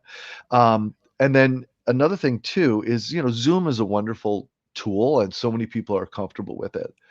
But I want to caution people, tools like Zoom compress your audio and rely on the connectivity of all of the people involved to get a good signal. And there are wonderful tools out there. And I apologize, I don't know if you've already talked about this, Shannon, on this stream, but there are tools, whether it's Riverside.fm or Squadcast or Zencaster or the other ones out there, that allow you to record in a way that just feels like what you're watching now, but at the same time, you're recording at an HD quality level on local computers, and it will step up the quality of your audio so much. And I will tell you, I'll just speak personally, if I get pitched by a podcast to be on a podcast, which is wonderful to receive that invitation, of course, and I listen to the podcast and it doesn't sound great, maybe the content's good, but it sounds amateurish, the audio quality, I'm second guessing myself about my brand or my professionalism being on that, because when that's out there, it doesn't reflect well on me. So just by having thoughtful quality in the way you record, the equipment you use, which doesn't have to cost a lot of money, like I said, but just research it, you will automatically attract higher level guests, which then puts you at a different level in what you're doing. And obviously, if you're going to share it within a company, you have no excuse but to not produce it at a high level when you share it internally, because it's out there. I Just a love couple that. more, and then Oh, go ahead. Sorry. I love that point about it doesn't have to cost a lot of money, but thinking about it, we Yeah. have a lot of resources. We share about what some of those different tools are. We have a webinar about recording. So we if people have more detailed questions about what some of those are, we can definitely share those options. We had one Yeah. client who it was an internal podcasting situation, but they Mhm. they do something which I think is smart, where they have different team members sometimes that want to start podcasts. And so, because Yes. similar to what you said, you don't want to start off with, okay, well, we're going to give you, we're going to buy you a whole setup and whatever. So they Yeah. actually give them access to something simple that they have like a company membership to, recording software. And I don't think they buy them a special mic at first, but then if they start Yeah. doing it on a regular basis and have some engagement and they see that they're going to continue with it, then they kind of gift them with a fancier setup. So Exactly. it's a really cool way of doing it. Absolutely. I agree with that wholeheartedly. You can get some beautiful microphones for like $35 on even Amazon that work perfectly and they sound great. They're enough to start. And just a couple more things because I know you want to Mhm. move on, but I really want to share these. I think they're important. Um, if you're going to do a podcast with a partner, whether it's an internal podcast or an external podcast, a co-host or whatever, really think about what that partner brings to the table. Don't just do it because you get along with them or it gives you a comfort factor. Think about what can they add to the conversation, or what can they add to the budget, or what can they add to the sharing and promotion of your podcast. How does their reputation reflect on yours? Are they of lesser stature than you in the business community? And does that help you?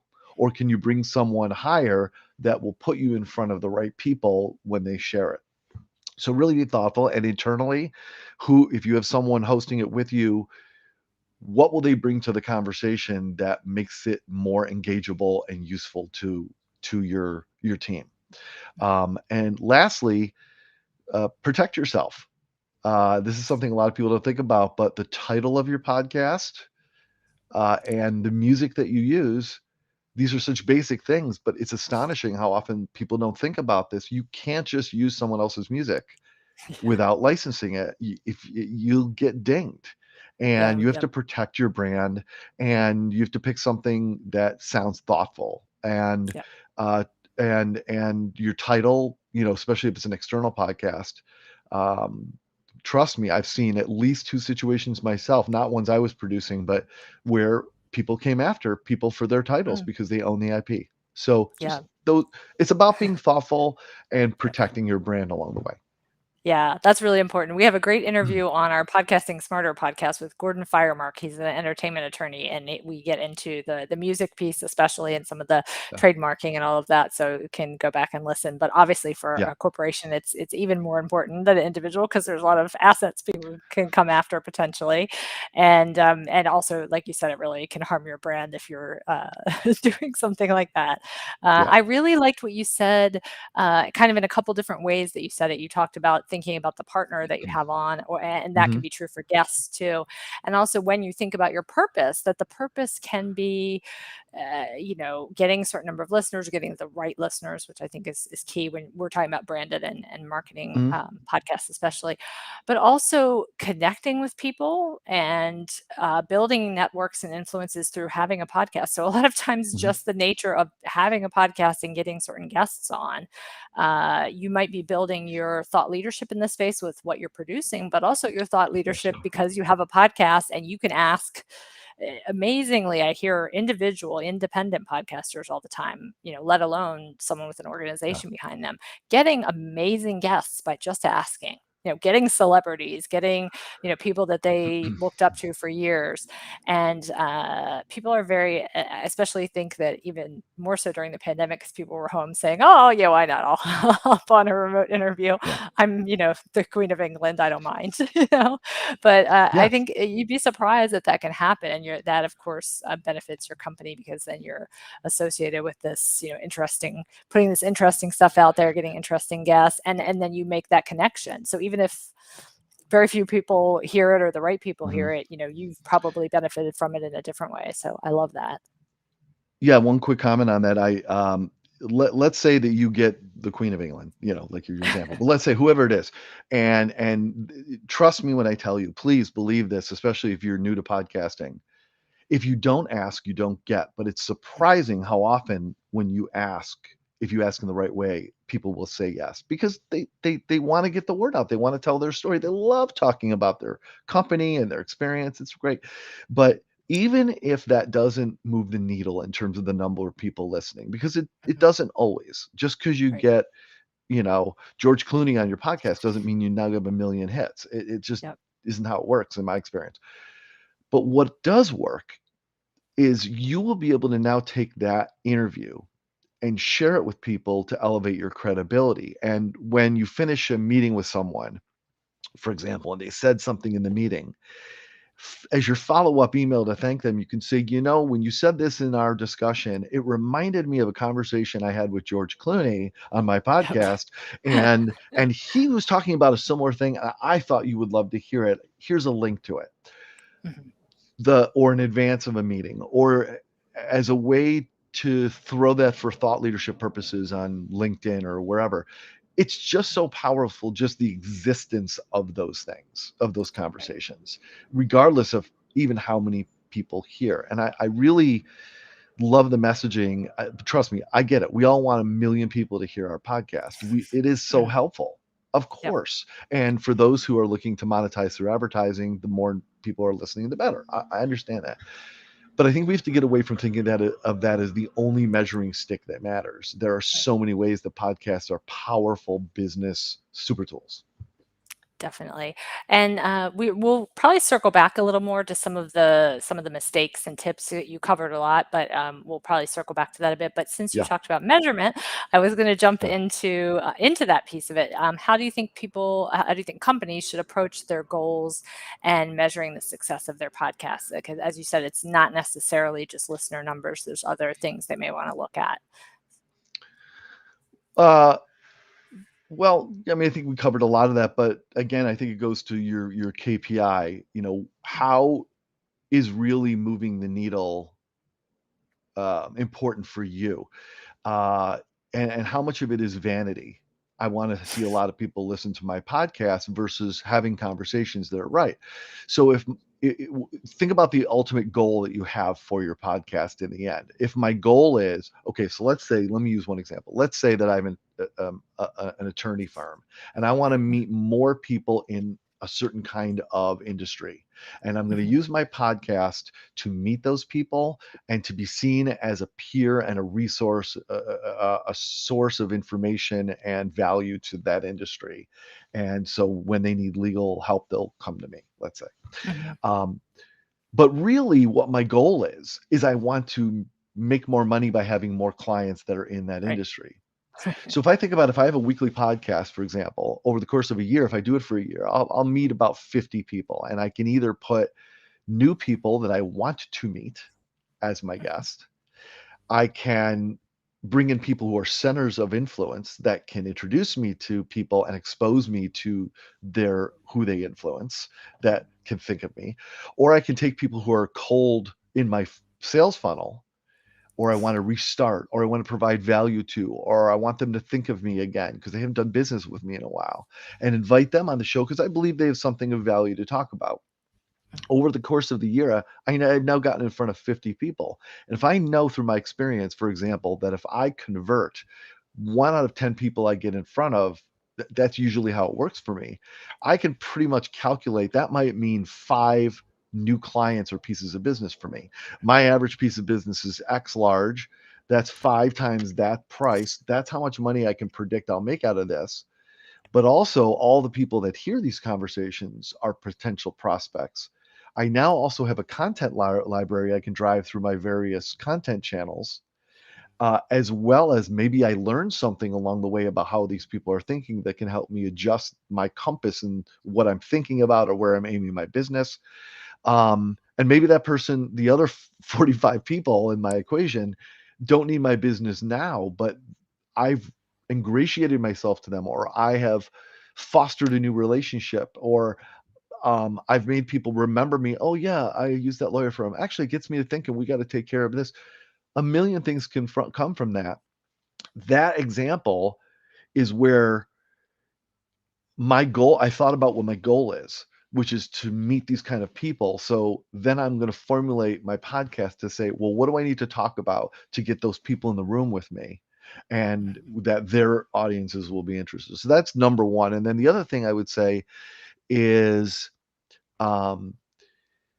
strategize for the difference. And this works for internal podcasting very well too. Strategize for the difference between when someone listens and when they care about what they're Yeah, hearing. I love that. Listen versus care. Because I'll talk about internal podcast for a second. Your internal podcast, your employees may be compelled to listen, and in fact may be aware you're measuring their listenership possibly through analytics. That doesn't mean how many times have you sat through like a company webinar or town hall while you're playing a game on your phone or looking through your email, but but you're attending, you don't care, you have to be there. But if you can think about what content isn't just what you need them to hear, but what they would like to hear, can you add in some mental health tips, or can you add in fun facts about your team on top of the important behind the scenes information you need them to know?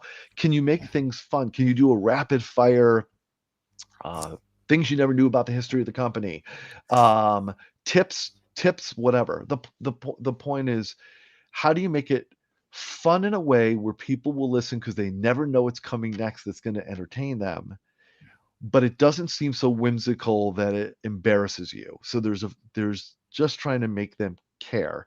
And a lot of that too in producing your own podcast can be to create rhythms, or milestone, that's the wrong word, but like points in your podcast that feel like home base for your listener.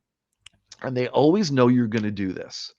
It's music that you play at a certain segment. When they hear that music, they know it's time for X. When you at the end, there's always a really fun question for the guest that always gets crazy answers, and they know that's coming. They when we produce podcasts at the network that I built, co-founded, almost all of our podcasts had a snack section because we did it live in studio or at conferences. The guests were required to bring a snack for everyone to share. Now, in addition to that being very useful for us for a lot of different reasons, breaking bread, it was an equalizer between us and captains of industry. It was fun. We were hungry, a lot of reasons. Okay. And you get to know the guest. What it also created was a moment in the show where everyone just said, hold on, we're done sharing information. Let's party. Mm-hmm.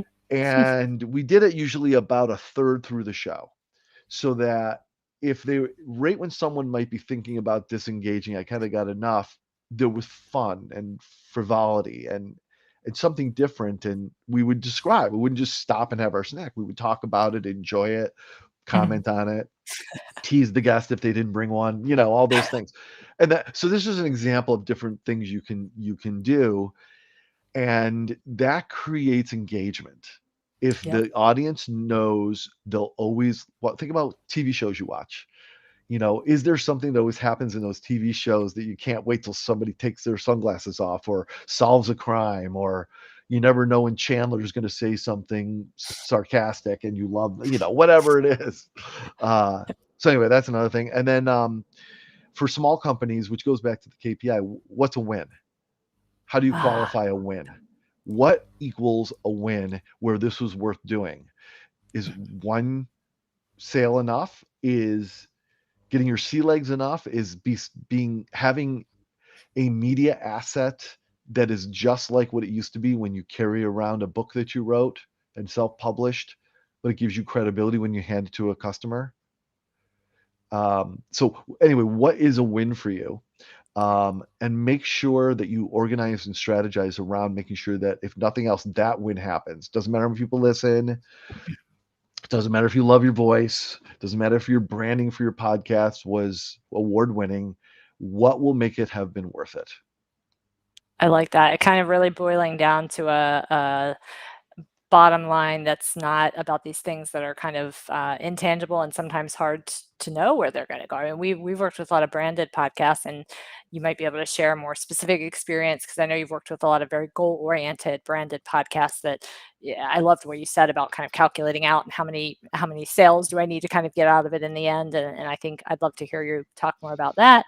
But I also love that, we've had branded podcasts, beautiful narrative podcasts that we've worked with, and hmm we're going to actually have a session with a really cool example coming up next. But a lot of times they have numbers in mind, but you never know where the numbers are going to lead. And there's certain things you can do, and that's not always the most important thing either.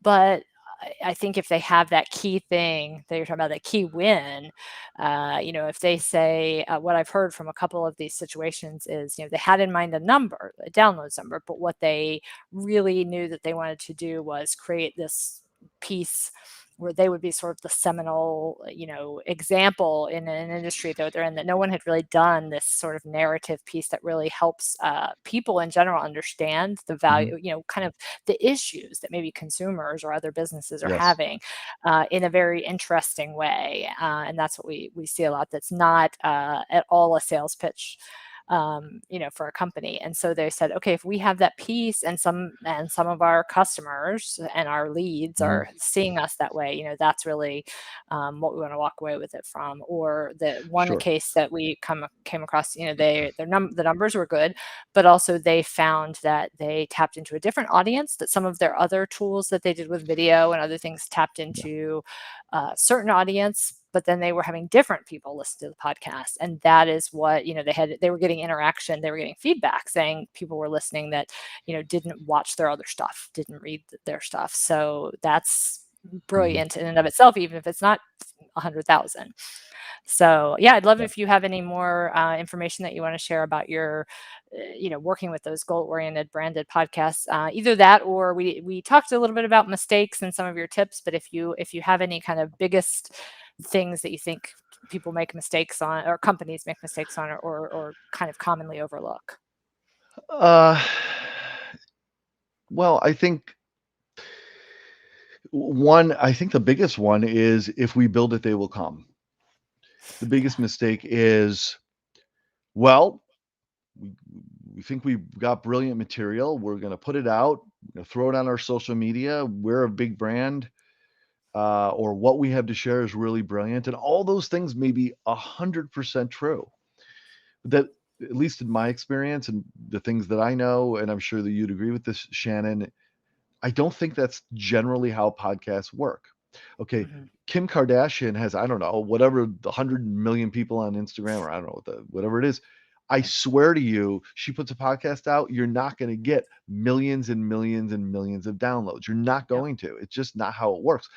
I mean, over time it will accumulate, and if she does some shocking things on it, maybe, maybe that, or I shouldn't say shocking, but engaging, exciting things, maybe people will come out of a curiosity factor. But a lot of companies, maybe they have 250,000 followers on social media, as an example, not to pick on social media, and then they go, I don't understand why I only have 500 listeners to my podcast. And because podcasts are shared, as I'm sure most people listening know, that's mostly how people get to know them, is because you create something that is shareable content, that people want to say, I get that, I love that, I need that, I want other people to hear about it. So if you can design a podcast so that it has shareable moments, and engineer it so that it creates those moments, and you can extract them, it will be very helpful. And then the other thing too is, have a promotional plan if it's an external podcast, but also for an internal podcast. Don't just produce it and say, okay, here it is, everybody. Think about, for example, if do you have a number of people you're associated with, tribes, partners? Use ambassadors who have mailing lists or followings that you can, and produce content that you've talked to them about what will be useful to you, that if I shared this content with you, you would want to get it out to your members and communicate as an ambassador. And then give them some value for doing that. Mention them on the show, promote them social media, whatever it is, and then have their trigger fingers ready every time that you have a show to get the word out for you. Believe me, 10 megaphones is better than one. For And sure. it's just about strategy, having a promotional plan. And then lastly, think about your audience. I know you're producing for you, but if you care about an audience growing, you have to produce regularly and rhythmically. You have to produce content they'll like, but think about them, include them in your show. How can you, whether it's internal or external, design content and the way that you're promoting it to get their feedback, to ask them what they'd like to hear, ask them who they want to hear, ask them for feedback, do a poll and talk about it, ask for people to tell their story and tell some of those stories and shout out to them on your show, because people will listen just to see if they got included. People Yep. will look and they will share and say, hey, look, I was on this show. I was included. My idea was included. That creates shareable content. So again, I think the overarching message here that I'm trying to get out there, I think, is thoughtful, strategic approach to podcasting. Seems like such a basic thing, but I believe it's something that people miss, because if you had the biggest meeting of your life, career-changing meeting, if you do this meeting right, it elevates your career. How much would you think about that and prepare for it and strategize for it and get advice and practice it? Why don't we do that with podcasts? But it doesn't Love mean that. it's beyond us. It just means we have to think about that and design it so that it has the ability to succeed, because podcasting is such an immensely powerful, useful, accessible, affordable medium. Oh, That's great. That's a Mark. perfect point W- to wrap up on, because Wow. so much wisdom. Thank you. Thank you. I Yeah, love it. so much insight. Mark Thank Rako, you. head of audio Thank for you. Linktree. Oh my gosh, what a treat it has been to have you join us. And for Thank everybody you. out there, that was just so much information at once. I'm going to watch the replay. Yeah, I know you will too. Mark, you're a real expert, and we're just Thank so you. grateful that you were able to join us. So Thank you. thank you so much. Shannon Martin, our Director of Communications here at Podbean, and Mark Rako, Thank you, the Head of guys. Audio at Linktree. Thanks so much, Mark. Thanks, everybody. Wow. So for everybody out there, Mark is a bit of a guru in terms of podcasting. That's been fantastic. And next up, we have a very exciting session. We're welcoming back John Kiernan, our head of marketing here at Podbean. And we also have a special guest, Susie O'Neill, who is the head of brand content at Kaspersky. Hello and welcome. Hi, Norma Jean. Welcome. Thank you. And greetings from the Absolutely. evening time in London. Oh, hello from across the pond. We are so grateful that you're joining us, and that you're speaking with John here on telling the story of your brand and how Kaspersky has really been able to do that with podcasting. So without further ado, I'll let you take it away. Perfect. And Susie, it is great to speak to you once again. I brought this up at the top of the hour that we've done a variety of different case studies. You and I have talked previously in the past, so I'm grateful to be speaking to you again. How's it going? It's going great. I'm wishing I had a green screen like you, because I think you're going to do some naughty projections with a video afterwards and make it like you're in Imagine. a stadium. But think about it. I have a green screen and it's just staying green the whole time. Yeah. What are you going to do with the green screen? Just keep it green. So I'd love for you to talk a little bit about, first, before we begin, tell us a little bit about your role with Kaspersky, and kind of within that, you have a couple of different podcasts that you've worked with Kaspersky for Transatlantic and Fast Forward. I'd love for you to tell us a little bit about the company and about the podcasts. Yeah, sure. So my role is I'm the head of B2B brand at Kaspersky. We're the world's largest privately owned cybersecurity company. And I cover all aspects of our business, brand activity. Business can mean anything, because everybody has IT nowadays. So it can be anything from a coffee shop in Brooklyn through to an industrial power station in Kazakhstan could potentially be our customers. In terms of the audio space, Kaspersky have had a podcast for a number of years called Transatlantic, which is part of our social media program. And it's a great series in the traditional vein of a podcast. It recurs fortnightly. It's about exploring the news around cybersecurity breaches, which you think is a pretty heavy topic. But the guys who present it from our UK and US teams, Jeff and David, are very humorous, and they bring a lot of fun and personality. I think when you're dealing with what could be quite a dark and serious topic like cyber hacking, they bring a lot of fun to that platform. But where it really works is to talk to our existing customers, people who are real the fanboys and girls of Kaspersky antivirus products. So that works really well for that audience. But my role is slightly different. I need to make people who are new to Kaspersky aware of what we do all around the world. So I proposed for us to do a documentary series last year called Fast Forward, which we launched this year. It's part of our cyberculture channel, which is called Tomorrow Unlocked. And the purpose of our channel is to really explore high quality branded storytelling in a documentary format. So we produce films that are good enough not just to win a couple of brand awards here and there. We actually enter film awards and win them because the films are so engaging. A lot of them are about topics like real life cybercrime. And the series that I produced this year is called Fast Forward, and it's about the history of network technologies. It's a bit of a fantasy project, really. I got in touch with Ken Hollings, who was an author and broadcaster I really admire. He does a lot of series about history and science and technology for the BBC. He's also an MIT published author, a fascinating guy. I've heard him speak a few times. So we came up with this idea about a series, and then drawing on Ken's wide network of people in the academic industry community, we were able to bring in some really high quality guests because of his expertise. But also from a brand point of view, it started to really speak our brand values, because what we want to do as a brand is help keep the internet safe and your digital lives a safer place. So this idea of exploring the history and the future of these new different types of technologies was just a great way of bringing all that together. We were also able, from a brand point of view, to bring in our own experts because we have researchers. So we were able to do a segment within that format to really bring in our own expertise alongside some of those external people. But I call this series Fast Forward an audio documentary as a distinction between podcast.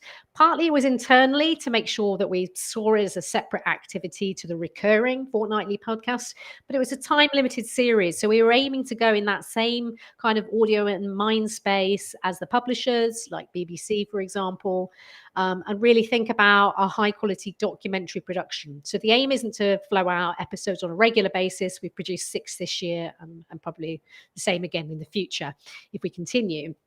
It's really about deep engagement with each episode. And also the production quality for the series was really important. So we worked with Sounds Fancy, which is a production company with its own composer. And the idea of the composition was really binaural production. So when you put your headphones on, you really feel like you're in the space. And we have different episodes set in different contexts. Like one is set in a digital labyrinth and you feel like you're winding around the corridors and there's all sounds of water dripping. And we have another episode which is exploring the history of space travel.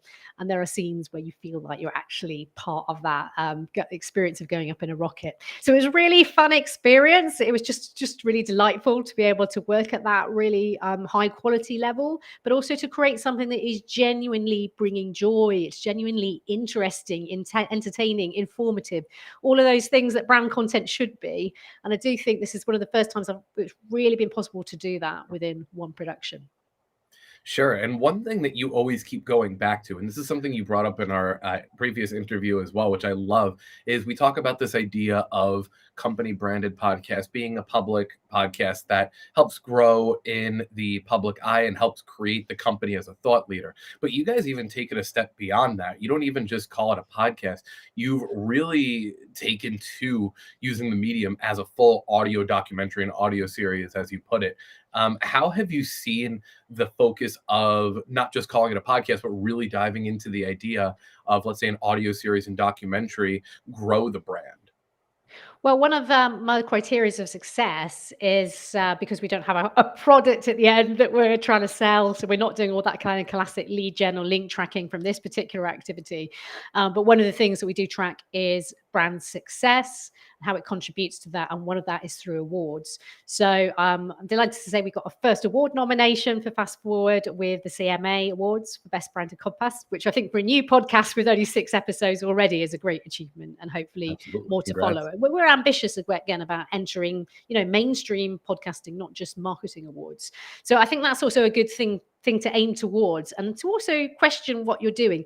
Is it good enough? Is it good enough to actually reach those standards of being a mass-produced podcast? If that's what you're going for and you're trying to compete in that space, because at the end of the day, people who listen to podcasts may listen to a business one, but equally they may say, I can't be bothered with that today. I'm going to listen to the talk show or the sports show that I would rather listen to on my commute. So it's thinking about what you do with branded content needs to almost be better than what you would see with commercial content, because you can pay people to a certain extent to spend time with your content. We certainly ran paid activities against our podcasts.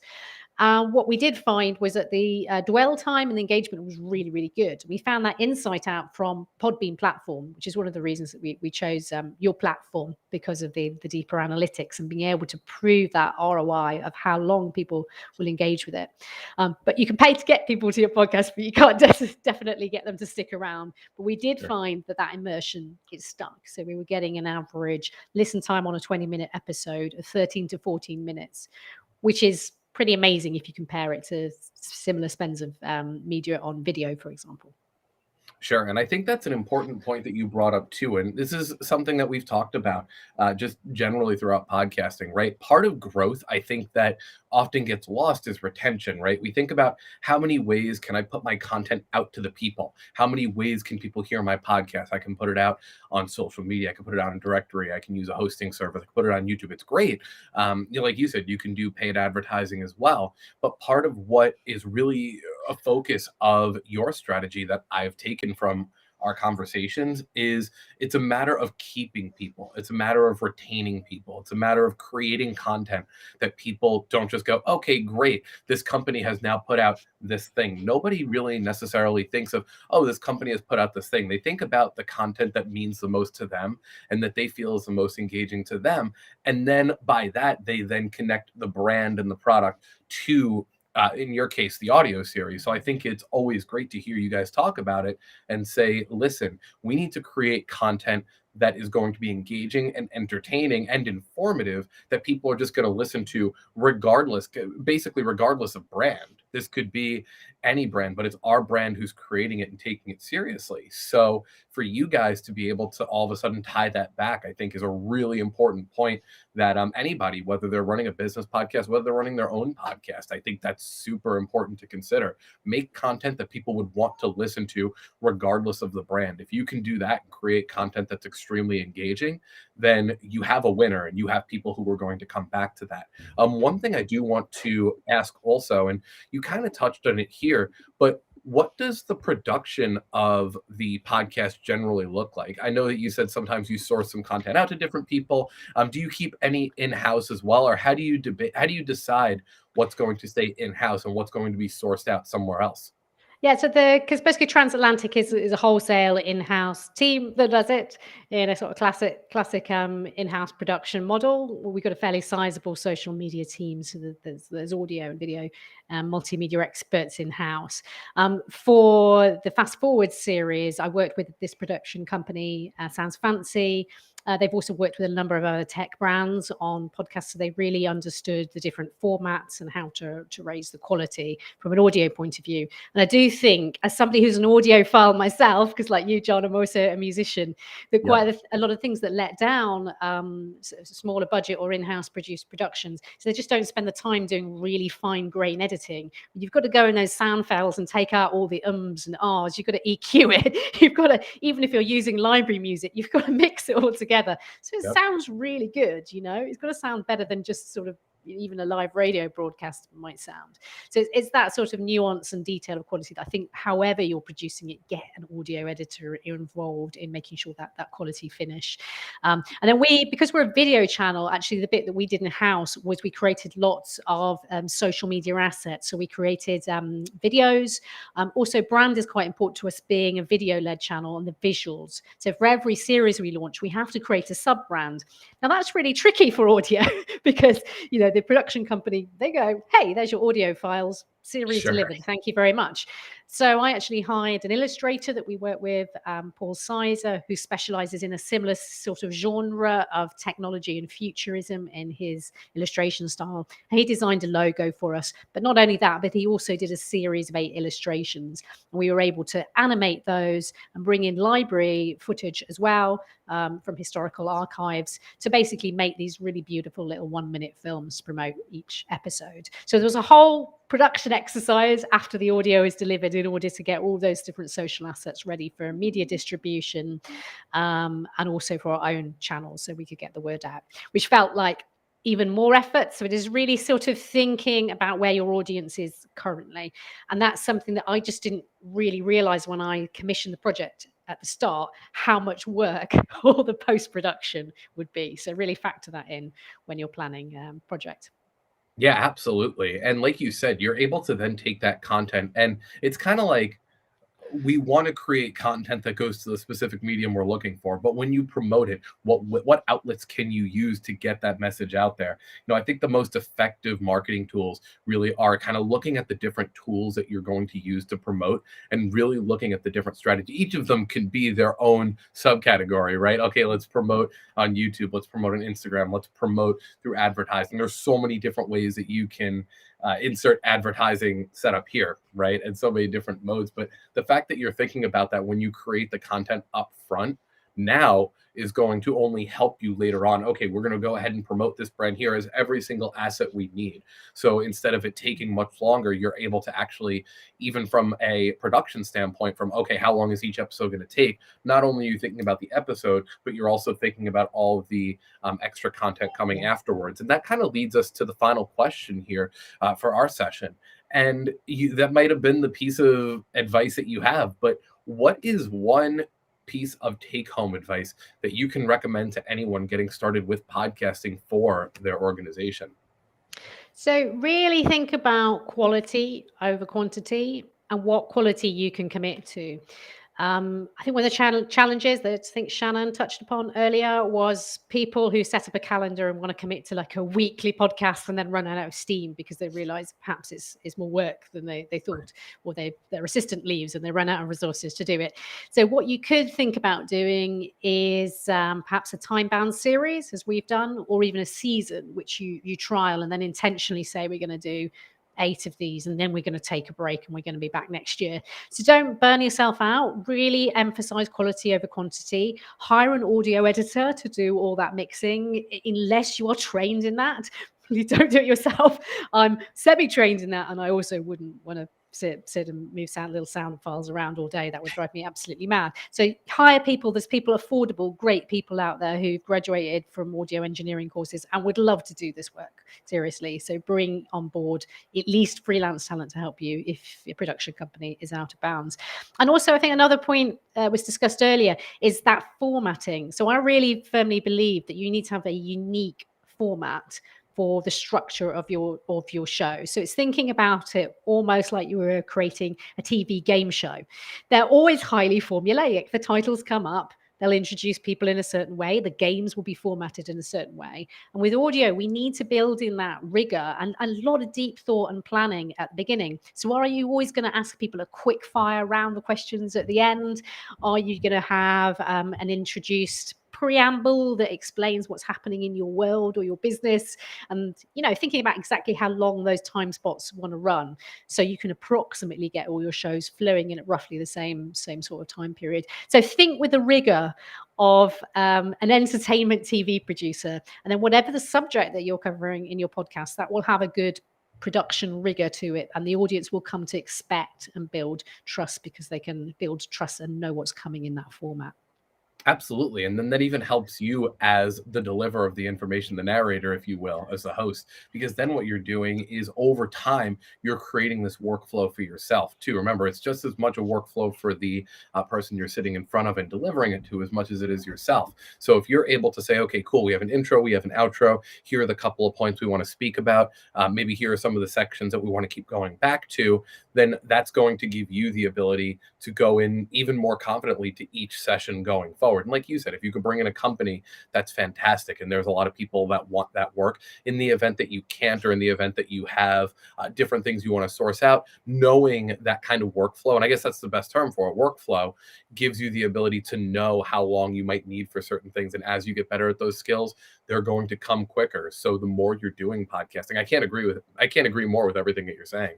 So but yeah, it's always great speaking with you, Susie. Like, I always love the content that you deliver, and I always love the focus that you give to what we would call public branded podcasts, but how much you guys dive into it being an audio series and how much it really, helps put you guys on the map. So I can't thank you enough for coming on and chatting with us today. Absolutely. It's been a pleasure. And if anyone has any questions, I'm still trying to work out how the chat works, but I'll be sticking around for a while.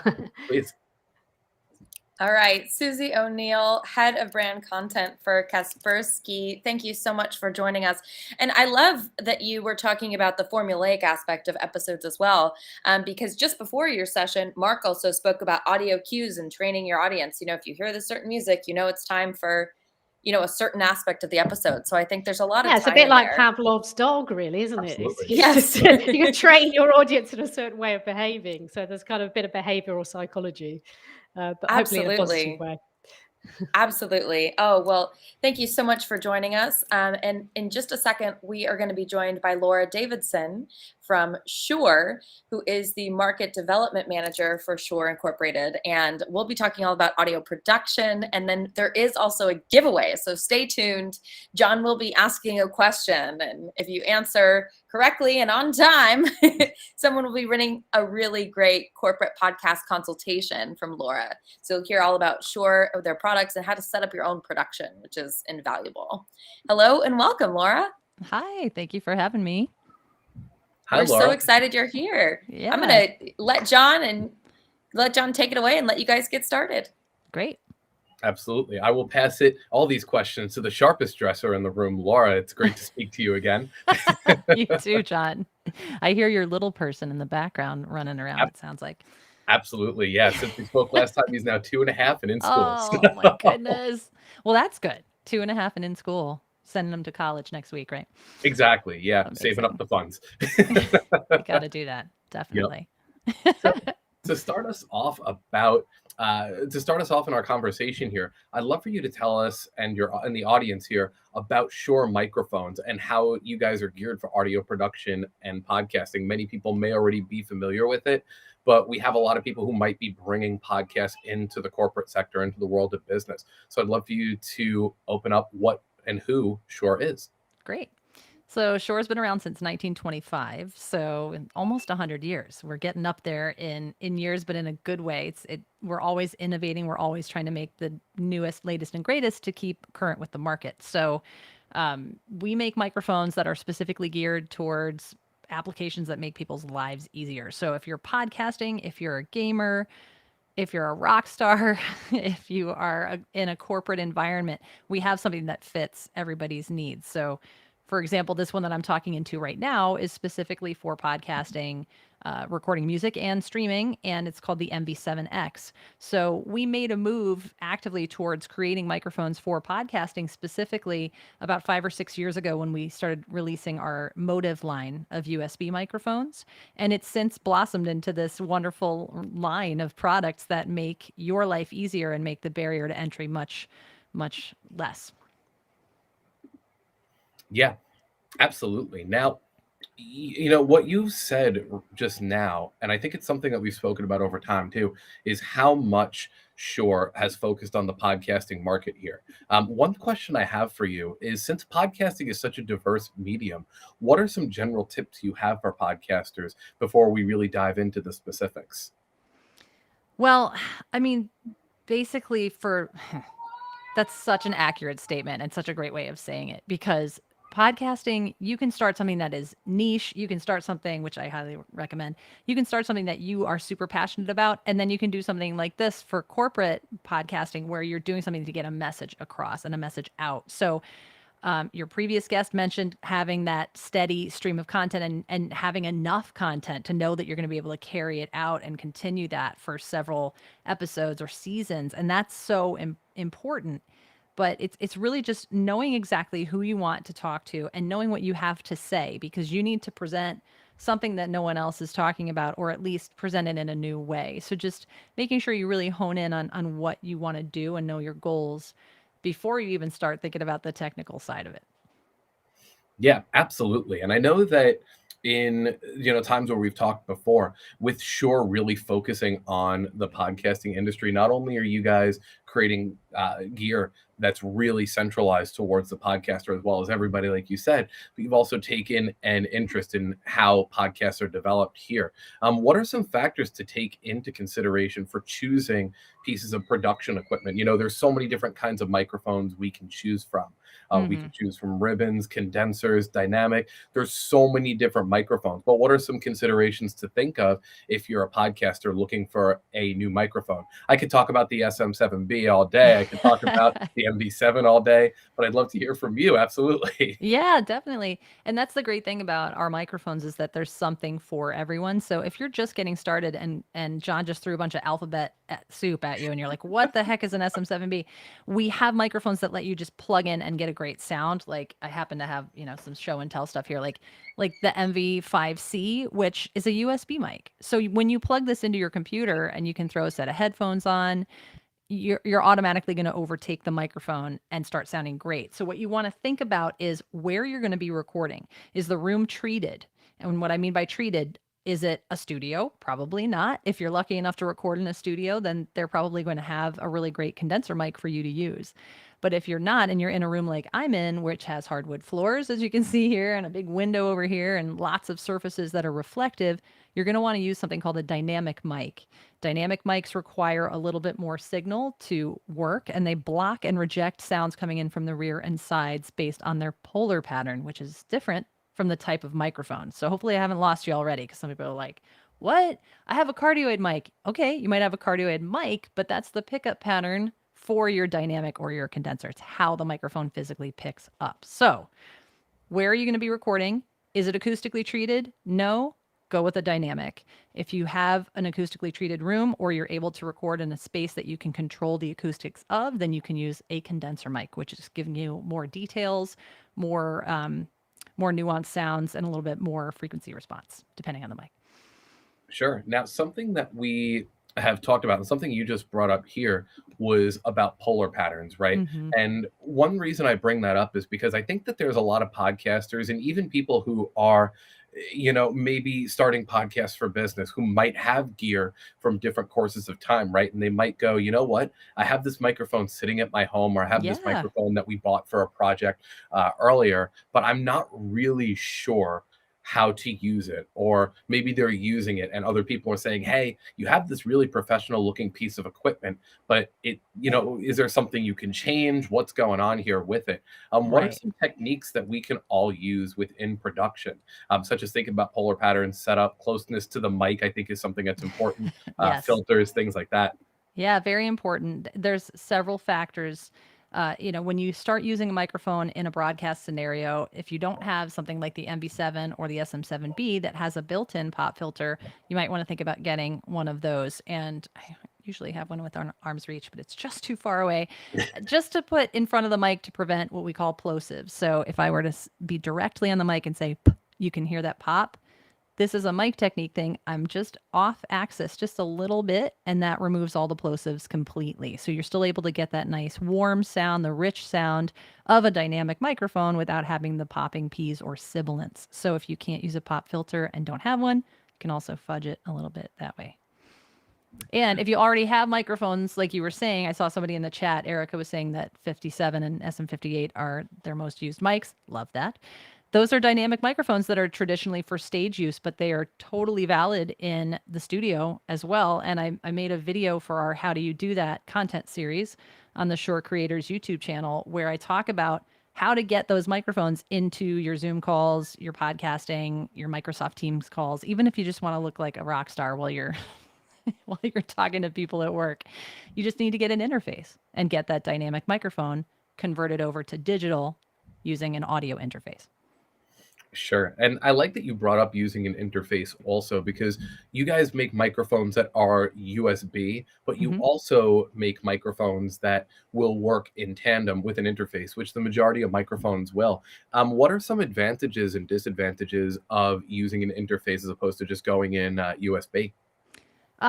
Well, primarily cost and technical knowledge. If you don't know anything about audio, I would recommend going with a USB mic only because it's plug and play. So you plug it in, it's recognized automatically, or you tell your computer, here is my microphone. An interface gives you more control on the back end because you can go into what's called a DAW, a digital audio workstation, and record and then edit in post and have a little bit more flexibility there. But honestly, if you don't want to use an interface, a USB mic, we make high quality USB mics now. When they first came out, they weren't super great, or people just kind of have a stigma that a USB mic isn't as good as a dynamic mic, but it's great. So if you don't want to have to learn how to use any other pieces of gear or invest money into another piece of gear, use something like the MV7, which has the USB and XLR option, so you could grow. So there you go. Sorry, got to sneak the products in whenever I can, John. Absolutely. But let me also take a second to touch on two things. Number one, the MV7 is something I have a bit of experience with as well. And the MV7 is an extremely powerful microphone, whether you're using XLR or whether you're using USB. So for, as you said, if you're somebody that has a strong audio recording background or production knowledge, you have the ability to plug it directly into an interface and have even more control. But if you're somebody who wants to just pick up a microphone and go and have really high quality, the MV7 is a great choice. And something that I think we overlook sometimes is what you said, that DAW, that digital audio workstation. A lot of people already have these pieces of software on their computer, especially if you're part of an Apple environment. One of those is considered GarageBand. If you're on a Windows environment, many people are familiar with Audacity, Hindenburg, things like that. So there definitely are pieces of software that when we're thinking about recording our podcast, if we're the ones doing it, people think, now I need a microphone, I need all of this gear, and it's going to cost worlds and worlds of money. Some of the most professional podcasts out there have maybe the investment deeper in gear because it's external and it's hardware based, but will use some of this really powerful, free, easy to use software like GarageBand and Audacity. So I'll never tell anybody that there's not something for them if they want to get into the world of podcasting. So I think that, when you're talking about a DAW, for me, it's always important to let people know it's not that you have to spend X amount of money in every single facet of it. You can have a workstation like GarageBand that also works with a USB microphone and makes production fairly simple too. Yes. Yeah. Totally relevant, DAW. I made the step up to Logic a few years back after getting comfortable in GarageBand. So there's nice ways to grow too on the Apple platform if you're in that environment. Absolutely. Now, this here, all of us have been throughout the globe in COVID-19 during the pandemic. How has the pandemic changed professional audio production that you've seen? Oh, my goodness. Well, I think everyone had to learn how to do this from home in a new and more powerful way. For example, not only the audio side, but the video side.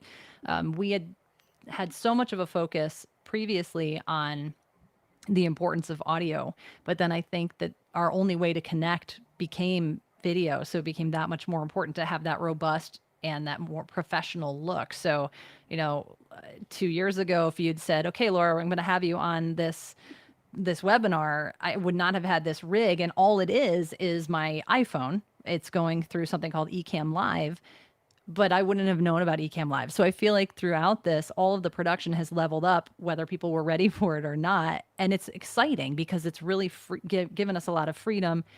And on the other side of the coin, giving you a lot more choices. So, you just have to do your research. But I think it's changed in a lot of ways for the better because it's empowered everyone to get better sounding video and audio easily. Yeah, absolutely. And especially as people have wanted to connect more with their teams, as corporations and companies have wanted to be able to create more ways for being able to communicate with their workforce.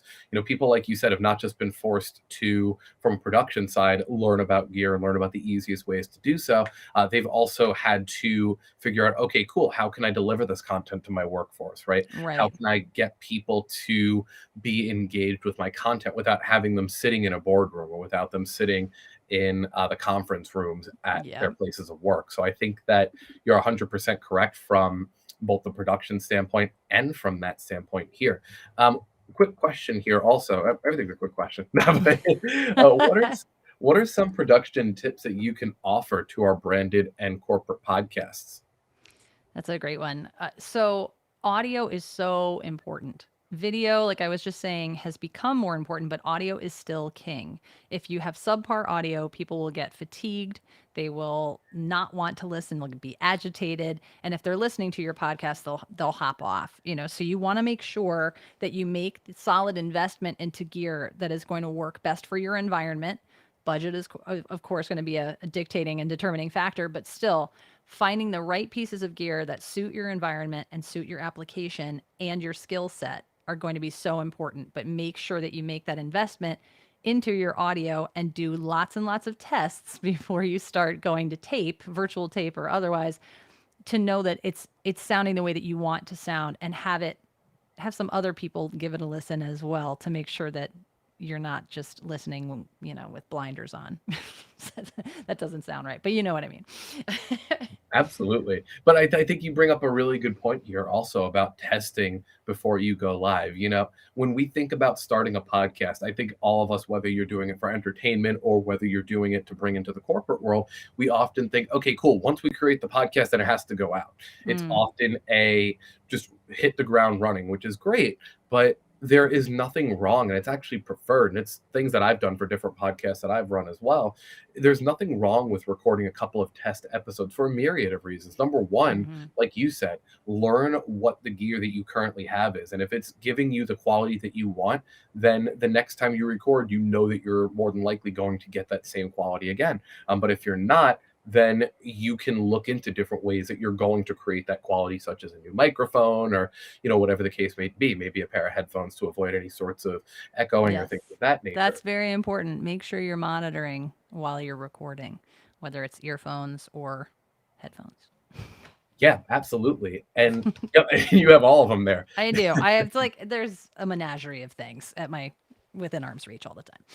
Absolutely. And then the one other thing I also like to talk about with the testing is, once you start the podcast, there's a bit of an obligation to continue it, right? Especially if we're using it for connecting with our team, we're using it for branding our company. There's an expectation that, okay, once you create this podcast, whether it's a podcast that you're doing only every so often, or whether it's something that's going to be weekly, bi-weekly, daily, whatever the case may be, there's now an expectation for you to continue to deliver that product generally. Or if you're doing it for training, that you're going to have a myriad of different pieces of content.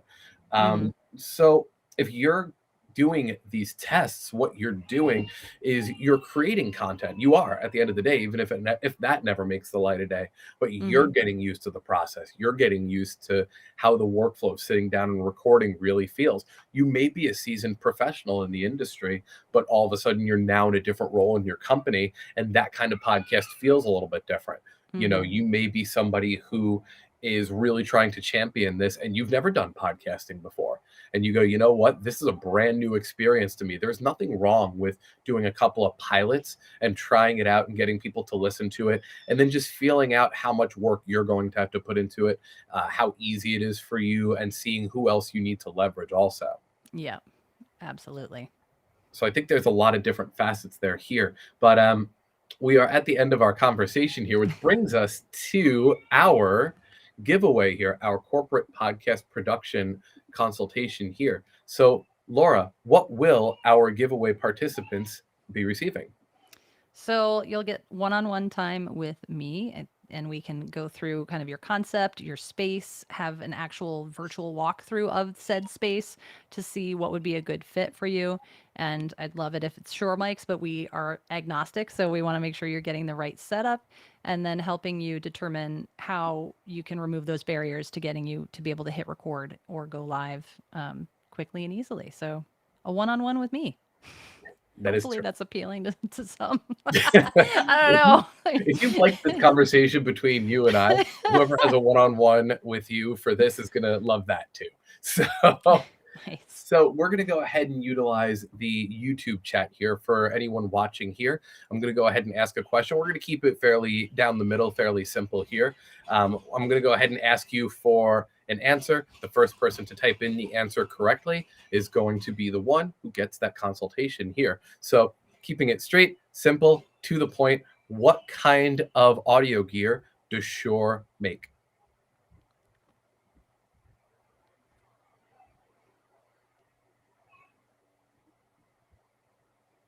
And let's see, while we're doing this, we will also, I want to take the opportunity to bring Norma Jean back in as well. And I want to thank everybody for being part of our corporate podcast summit. You know, we've been talking for the last 2.5 hours about a variety of different content here. So,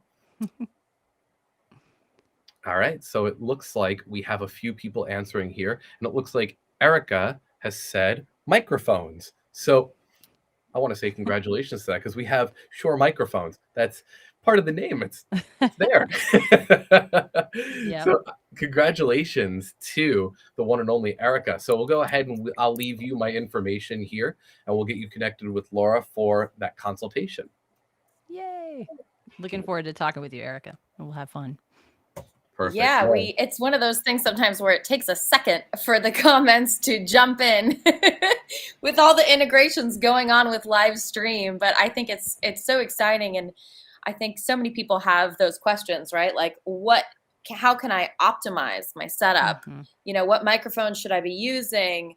You know, should I put those egg carton foams on the wall? Right. Like, The answer is you I don't think have to. right.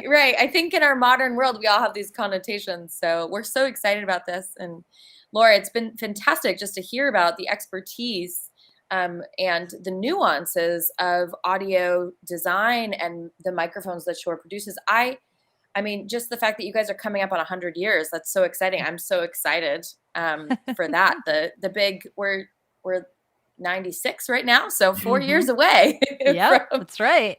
From the big 100-year anniversary. And I think it's something that's so amazing, because as audio has developed over the past 96 years, you know, Shure as a company has really grown with, you know, recorded audio and helping people record audio. So it's been such a pleasure. And I think for all the podcasters out there, you know, whether it's people who are just starting out, people who've, you know, gotten really into podcasting or changed their podcast production within the pandemic, and those that have been working on corporate and branded podcasts for quite a while, it's always helpful to hear those tips and to get that insight on microphones and a production setup. Honestly, it's fantastic, and we're so glad that you joined us here today. Yeah, thank you so much for having me. Always a blast. Thank you. Absolutely. Thanks so much. Guys. And it's been a really phenomenal corporate podcast summit for everybody who's in the live stream now. You'll be able to re-watch the entire live stream. And we have guests. We've had several guests from here on our Podbean team. Just to recap, we've had our Director of Communications, Shannon Martin. I'm still joined here by John Kiernan, our Head of Marketing here at Podbean. We've had Mark Rako, who is the Head of Audio at Linktree. We've had Susie O'Neill, Head of Brand Content for Kaspersky, and Laura Davidson from Shure Microphones. So it's been a really invaluable summit here, and we're so excited that you all joined us here today. We hope you enjoy watching the replay, and if there's any questions, please feel free to drop them in the comments and we'll address them. Thank you all so much. Absolutely. And one more thing before we conclude here, if we still have a second, for anybody who's watching over on YouTube, if you haven't yet, we're going to be putting out a lot more content over on our YouTube channel. So please go ahead and subscribe to that. You may have seen a couple times throughout the course of our summit that we've also been asking you to join over on our LinkedIn. We have 2 different points of contact on LinkedIn. We have our public-facing Podbean page, and then we also have our group for podcasting and business and enterprise, where we share a variety of different resources and talk with our different podcasters in business to discuss ways that you can incorporate podcasts into your business and share a variety of different tips and tricks around that, and really just grow a community around what is corporate podcasting. So feel free to join us there. We are on our other social medias as well, on Twitter, Instagram, Facebook. But those are the 2 channels that I think make the most sense to promote within the medium we're in here. So once again, thank you for Absolutely. Thank you all for joining us. And if you ever have any questions about corporate podcasting, branded podcasting, please feel free to reach out to myself, John, or anyone at the Podbean team. We have some great content coming out here on YouTube and within our LinkedIn group and our public LinkedIn page for Podbean. So thank you all for joining us. We are so happy that you joined us here today, and have a beautiful day. Thanks, everybody.